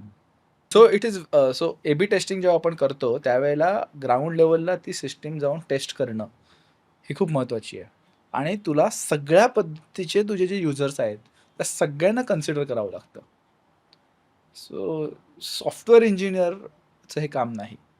हे काम आहे इकोसिस्टमचं. एक माझ्याकडे समजा एका मला वेबसाईट बनवायची आहे आपल्याला. लोकांना काय वाटतं, वेबसाईट म्हणजे काय रे? अरे विक्स आहे ना, हो, विक्स हो. घे, 5,000त काम झालं. वर्डप्रेस घे, 20,000त काम झालं. माझी एकही वेबसाईट मी 4 लाखाच्या खाली चार्ज नाही करत. मिनिमम 4 लाख, म्हणजे मी ऑन कॅमेरा सांगतो सगळ्यांना. कारण काय, 12 ते 15 लोकांची टीम ह्याच्यावर काम करते. ती महिनाभर काम करते. थॉट्स काय आहेत, की हां, पण मी हे पण सांगतो, की तुमची कंपनी कोणत्या लेव्हलला आहे, त्यानुसार मी तुम्हाला अर्थातच, सांगणार. म्हणजे अर्थातच. एक्झाम्पल, तुझी कंपनी आज अशा सिच्युएशनला आहे, की जिथे तुझी एक 100 करोडची डील आहे किंवा 50 करोडची डील आहे. ती डील तुझ्या ब्रँडच्या परसेप्शनने जाऊ शकते. मग त्या केसमध्ये मला परसेप्शन काय बिल्ड करायचं वेबसाईटने? So website is not a brochure. कोणतरी www.12grades.com सर टाईप केलं, की तुझी झाली आली, लोकांना आनंद झाला, अरे आहे काहीतरी. नाही, असं नाही करत. AIच्या जगामध्ये पूर्ण विश्व बदललं आहे वेबचं. सर्च इंजिनचे सगळे पॅरामीटर्स बदलले आहेत. प्लस लोकांना जे डिझाईन्स बघायचे आहेत, म्हणजे तुझ्याकडे काय लेवलचं डिव्हायसेस आहेत. You have fold. तुझी स्क्रीन अशी होते आणि स्क्वेअर बनते. तुझ्याकडे आयफोनचा आपण समजा 6S घेतला, तो एवढा छोटा डिव्हाइस आहे. त्याचे पिक्सल डेन्सिटी जास्त आहे. तुझ्याकडे कम्प्युटर्स जे आहेत, ते आपापल्या मर्जीनुसार साईजेस आहेत. हो. आणि तुझ्याकडे जे मोठे टीव्हीज आहेत, त्याच्या साईजेस तर अजून वेगवेगळ्या आहेत. सो आता तुला एक वेबसाईट ही सगळ्यांना रिस्पॉन्सिव्ह पाहिजे. असं चालणार आहे का, की बाबा तुझ्याकडे सॅमसंग फोल्ड आहे तर माझी वेबसाईट तुझ्याकडे चालणार नाही, नाही? it's not something. नाही चालणार. सेकंड, तुझ्या वेबसाईटमधून तू काय बोलतोयस? म्हणजे एक्झाम्पल, तू आता मला कनेक्ट करायच्या आधी तू माझं LinkedIn बघितलं असशील, Yeah. बरोबर? म्हणजे तुझ्या डोक्यात ऑलरेडी एक परसेप्शन आहे की हा Yeah. रवींद्र चांगला माणूस आहे किंवा वाईट माणूस आहे, Yeah. काहीतरी. इथे बसलोय म्हणजे समजूया आपण चांगला आहे चांगला आहे असं. म्हणूनच बोलवलं. असं आपण अज्युम करूया. सो हे जे परसेप्शन तू बनवलंस, ते कोणत्यातरी ऑनलाईन गोष्टी बघून बनवलंस. सेम प्रत्येक कस्टमर किंवा तुझा stakeholder, I will say all stakeholders, customers, vendors, your employees आणि युअर इन्व्हेस्टर्स. बरोबर. All 4 stakeholders will create your perception about your business through your websites and through your digital presence. If they found a shabby work, so तुम्ही नंतर खूप सुंदर presentation देऊन त्याला convince वगैरे कराल, that is okay. But that one point Yeah. Might cost you business. So it is very important. So example, आपण ऑफिसमध्ये गेल्यानंतर एक आम्ही असं टेक्निक आहे आमचं, किंवा असं म्हटलं जातं, दिग्गजाने सांगितलं, की ऑफिसचा वॉशरूम कसा आहे Yeah. Absolutely. Correct. त्याच्यावर तुझ्या ऑफिसचं कल्चर हे ठरतं. तसं मी हेही म्हणतो, की तुमच्या ऑफिसची वेबसाईट कशी आहे, याच्यावर तुमचं ऑफिसचा बिझनेस कसा ग्रो होईल हे ठरतं. आणि मग त्या बिझनेससाठी तुला 4 लाख काय मी 25 लाखाच्या पण वेबसाईट केल्या, 30 लाखाच्या पण हो, केल्या. बरोबर आहे. सो त्याच्या ताकदीनुसार असतं ते, गरजेनुसार, ताकदीनुसार. गरजेनुसार. सो बिझनेस आपल्या म्हणजे उद्योजक, जे नवीन उद्योजक आहेत, त्यांनी ना बिझनेस सुरू करताना सगळ्यात पहिलं एक बेसिक फंडामेंटल सुरू करा, की तुम्ही तुमचा पहिले ब्रँड बघा. तुम्ही किती महागाचा बनवतात ना, हा माझ्यासाठी महत्त्वाचा नाही आहे. तुम्ही जेव्हा तुमच्या वेगवेगळ्या बिझनेसेसचा अभ्यास करता, तुमच्या कॉम्पिटिटरचा अभ्यास करता, तुमच्या इन्स्पिरेशनचा अभ्यास करतात, तेव्हा त्यांचा अभ्यास करा, नीट अभ्यास करा. त्यांचं ब्रँड कम्युनिकेशन काय आहे, त्यांचं ब्रँडिंग कसं केलं आहे, कोणते कलर कॉम्बिनेशन वापरतात. खूप कलर टाकले म्हणजे ब्रँड चांगला होतो असं काही नसतं. हा ना. आणि तुम्हाला काय म्हणतात, बऱ्याच वेळेला काय होतं माहिती आहे का, लोक आपल्या पर्सनल चॉईसने ब्रँडिंग करतात. Correct, correct. की माझं नाव रवींद्र वारंग आहे, तर माझ्या कंपनीचं नाव लोगोमध्ये RW यायला पाहिजे. बाबा अच्छा, एवढा विचार होतो का हो हो लोकांचा? करतात, खूप आहे, अरे बापरे! हो का? करतात. मग ते R आणि RW असं लिहिणार आणि अशी कंपनी आणि लोगो कंपनीचं नावही करणार तसंच असणार ना, काहीतरी. असं करतात. करतात असं. तो जमाना गेला. ते ब्रिटिशांच्या काळात आणि US च्या काळात सुरुवातीच्या वेळेला होतं, की ते X son and sons and company हां, असं तसं काय त्या काय करायचे. कॉन्टेक्स्टमध्ये. पण तुम्ही हां. बघा BCGने काय, BCGचं नाव जे वेगळं आहे, पण त्याचं नाव आता ब्रँड काय BCG आहे. है ना. मॅकेन्झी आता नाव त्यांचं मॅकेन्झी फक्त केलंय, आणि बाकीचं पुढचं सगळ्या गोष्टी ब्रँडमध्ये येत नाही. आणि the way they put up the brand. So American, म्हणजे मी जेव्हा उर्थमध्ये होतो ना, तेव्हा मी 2 गोष्टी शिकलो आणि खूप माझ्या आयुष्यात त्याने प्रभाव केला. एक म्हणजे why Europeans are growing. Europeans are growing because of the processes. बरं. Amazing processes. त्याला बीटच नाही करू शकत कोण. इन टर्म्स ऑफ जर्मनवर तर जोक्स पण येतात हो, तसे. हो. Correct. Why US is growing because of the branding. अच्छा, that's the difference you see. Because of the brand. Makes sense. तुझी इंडियनमध्ये ना फॉर्च्यून 500 मधली कंपनी जरी असेल ना, तरी त्यांची वेबसाईट आणि त्याचा ब्रँड बघून वाटेल की अरे, अरे ती कोणत्या तरी गल्लीत काय कंपनी आहे. बोललात? अगदी खरं आहे. हा. पण तेच US मध्ये स्टार्टअप कंपनी आहे, रेव्हेन्यू पण नाही आहे, अजून रेव्हेन्यू बिल्ड पण नाही केला आहे. त्या कंपनीची वेबसाईट आणि त्या कंपनीचा ब्रँड जर तुम्ही बघितला, तर you will find those companies are in Fortune 500. आणि त्या कंपनीची डिस्ट्रीब्युटरशिप घेण्यासाठी इंडियन मरतील साहजिक आहे. की अरे यार इसका डिस्ट्रीब्युटरशिप लेना चाहिए, कितना बडा साहजिक आहे. कंपनी आहे. साहजिक आहे. पण तेच इंडियामध्ये भाई, तुझ्याकडे 100 एकरची लँड आहे, तुझ्या 100 एकरचा मॅन्युफॅक्चर, माझे कस्टमर्स आहेत, मी सांगतो तुला, त्यांच्याशी मी त्यांना जाऊन सगळं सांगितलं. 100 एकरच्या लँडमध्ये यू हॅव फॅक्टरीज. तू ड्रोन शूट केलात तर लोक वेडे होतील तुमची फॅक्टरी बघून. आतल्या processes world class. But look at the brand. काही नाही, शून्य. त्याचं महत्वच वाटत नाही सर. नाही वाटत. आणि ही एक खूप सॅड स्टोरी आहे. त्यामुळे जो कोणी नवीन बिझनेस आपल्या पॉडकास्टमधून आणि पण मी तर म्हणजे सॉरी थोडं मध्ये Go ahead, तोडतोय, go ahead, म्हणजे go ahead. मोठ्या बिझनेसेस तर ठीक आहे, पण जे छोटे आहेत त्यांनी तर अजून सिरियसली घेतलं पाहिजे. म्हणजे एकीकडे छोट्या बिझनेसना वाटतं हे मोठ्या बिझनेसनी करावं, मोठे बिझनेस म्हणतात इट डझंट मॅटर. हां, कारण डिझन चालू आहे आता काय चालेल करोड सिम्पल आहे. सी, त्यांच्यासाठी आता आपण एक्झाम्पल घेऊया केमिकल कंपनीज मोठ्या, हा की आमचं भाई मला रेग्युलर ऑर्डर येते, 10 कंपनीज आहेत, दर महिन्याला ऑर्डर पंच मारतात. You really don't required a branding. आणि मला माझा तुझ्या जो या ब्रँडिंगने काय मिळणार आहे मला? हो, आणि मला जो नवीन बिझनेस येणार आहे तोही माझा सेल्सचा माणूस त्याच्या कनेक्ट्समधनं कॉन्टॅक्ट्समधनं कोणीतरी माणूस पकडून रेफरन्स शोधून नाही. आणणार आहे, रेफरन्स आता मिळणार. हाच डिफरन्स आहे ना, मला UPLचा दिसला. आणि I should really appreciate the vision of Shroff, mister Shroff. Satyamev Jayate घडलं. आमिर खानने तुफान टोलेबाजी दिली. हो. म्हणजे actually it was a very wrong thing to do. But agrochemical company म्हणून शेतावर हे होतं ते होतं. आमिर खानने on stage that Shroff was there, senior Shroff was there, आणि टोलेबाजी केली, ब्रँडची व्हॅल्यू खाली आणली. फॉर्च्युनेटली त्याच्या 1-2 वर्षातच वी एंटर्ड. वी सॉ the vision of that company. त्यांनी ज्या पद्धतीने हे सगळं करायला लावलं, I think if I am not wrong 2,500-3 हजार करोडची कंपनी असेल त्यावेळेला, ज्यावेळेला हे घडलं. ब्रँडिंग, मी ब्रँडिंगला सगळं महत्त्व देत नाही परत एकदा, हो, हो, हो. पण एक खूप सिग्निफिकंट महत्त्व होतं त्याचा. हे this is assumed after assuming की तुमचं बाकी सगळा बिझनेस सगळं इंटॅक्ट आहे आहे. हां, हां. Exactly. He moved from Uniphos to UPL, आणि त्याने पूर्ण पोझिशनिंग बदलली. सगळ्या वेबसाईट, सगळ्या गोष्टी, 150 वेबसाईट्स पूर्ण बदलून काढल्या प्रत्येक वेगळ्या कंट्रीज लँग्वेजेसमध्ये. आणि look at the growth trajectory of that company. Today it is a 55,000 crore company. He acquired Arista company which is larger than that company UPL size. This is a success story. It's also company तीच आहे, company. Operations तेच, factories त्याच. Look at Adani also. हो, हो, हो, हो, हो. म्हणजे आय रिमेंबर 2017-18 मध्ये I was working with similar size company एक होती CSTची. ती पण खूप चांगली, आणि दोघांच्या साईज सेम होत्या, बिझनेस ऑलमोस्ट सेम होते. आणि आम्ही बघायचो अडानीचा बिजनेस वगैरह वगैरह. देन अडानी मूव, उसने जिस तरीके से सब चीज़ें मूव किया, ऑफकोर्स उसने बाकी पैरामीटर्स बहुत सारे हैं, बट वापस ब्रांडिंग देख, अडानी का लुक एट द ब्रांडिंग, फारच. The way Adani has grown. So I feel that की branding, communication, marketing are so important. म्हणून मला सारखं मी इलॉन मस्कचं एक्झाम्पल यासाठी जोडलं, यंग जनरेशनसाठी ते इन्स्पिरेशन आहे. Look at Tesla. Look at the branding of Tesla, websites of Tesla, car design of Tesla. Look at every small aspect का जो सोचा है उसने. Apple. Why these companies are $1 trillion companies? Do you feel that कि Apple जैसा product और किसी का नहीं है? नाही, तो नाही. I'm telling you बरोबर. this, you are wrong. बरोबर आहे, बरोबर. अगदीच नाही. बरोबर. You have amazing product than Apple.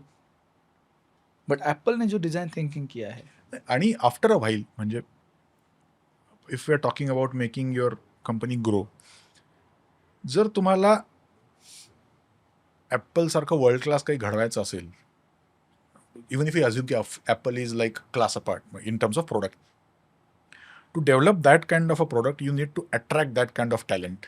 obviously. To attract that kind of talent you need to be that kind of a brand. Yes. म्हणजे एनिवे तुम्ही म्हटलात तसं की तुम्हाला टीम समोरही तुमचा ब्रँड दाखवायचा आहे, इन्व्हेस्टर समोर दाखवायचा आहे, क्लायंट समोर दाखवायचा आहे, सर्वांनाच प्रत्येक दाखवायचा स्टेक होल्डर समोर. Yeah. आणि म्हणजे मी तर सिम्पल गोष्ट सगळ्यांना सांगतो, आयडेंटिफाय युअर टच पॉइंट्स आहे. With external world hmm. and internal world. Every touch point has to be optimised.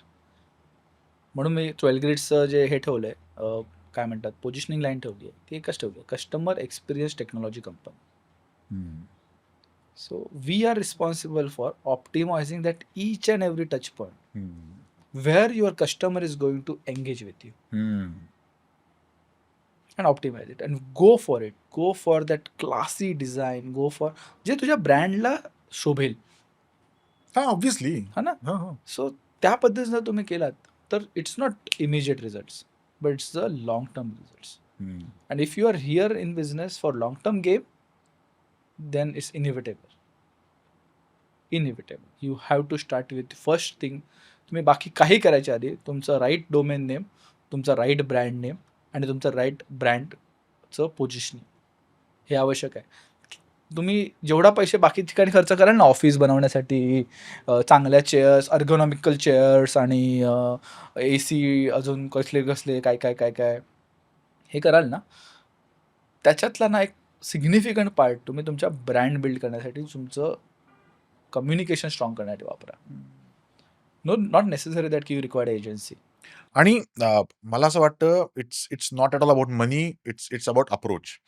म्हणजे मी तर माझ्या क्लायंट्सना, ज्यांनी माझ्यावर ब्रँडिंगचं काम केलंय, त्यांना हे सांगतो की बाबा, तुम्ही तुमच्या बिझनेसचं नाव ठरवण्याआधी, नाव फायनल करण्याआधी हे बघा की त्या नावाचं .com डोमेन अवेलेबल आहे का?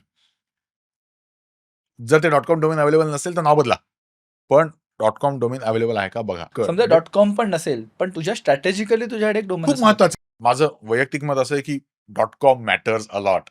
मी तर आता एक स्टेप पुढे जाऊन हे सांगतोय की त्या नावाचं इंस्टाग्राम हँडल, फेसबुक पेजचं नाव, ती URL सगळी कन्सिस्टंट पाहिजे. इतकं तू ते बघ आणि मग कंपनीचं नाव ठरव सुरुवातीच्या दिवसामध्ये, because it matters a lot. नाही तर मग you have to find the solution की मी हे कसं ट्विक करणार आहे, आणि ते मला नसेल अवेलेबल तरी सुद्धा मी माझं ब्रँड नेम अतिशय पॉझिटिव्हली कसं असर्ट करणार आहे. अग्रेड. मग तुम्हाला पोझिशनिंग मध्ये Position- खेळावं लागेल, हा. खूप खेळावं लागेल. हा. म्हणजे आता एक्झाम्पल माझं, मी जेव्हा फार्मानाव लॉन्च केलं त्यावेळेला आय सॉ की farmanaw.com आम्हाला मिळू शकतं, म्हणजे शक्यच नव्हतं. पण नाव तर परफेक्ट आहे. ताकदवर आहे आणि ह्या नावाचं काहीच नाही आहे.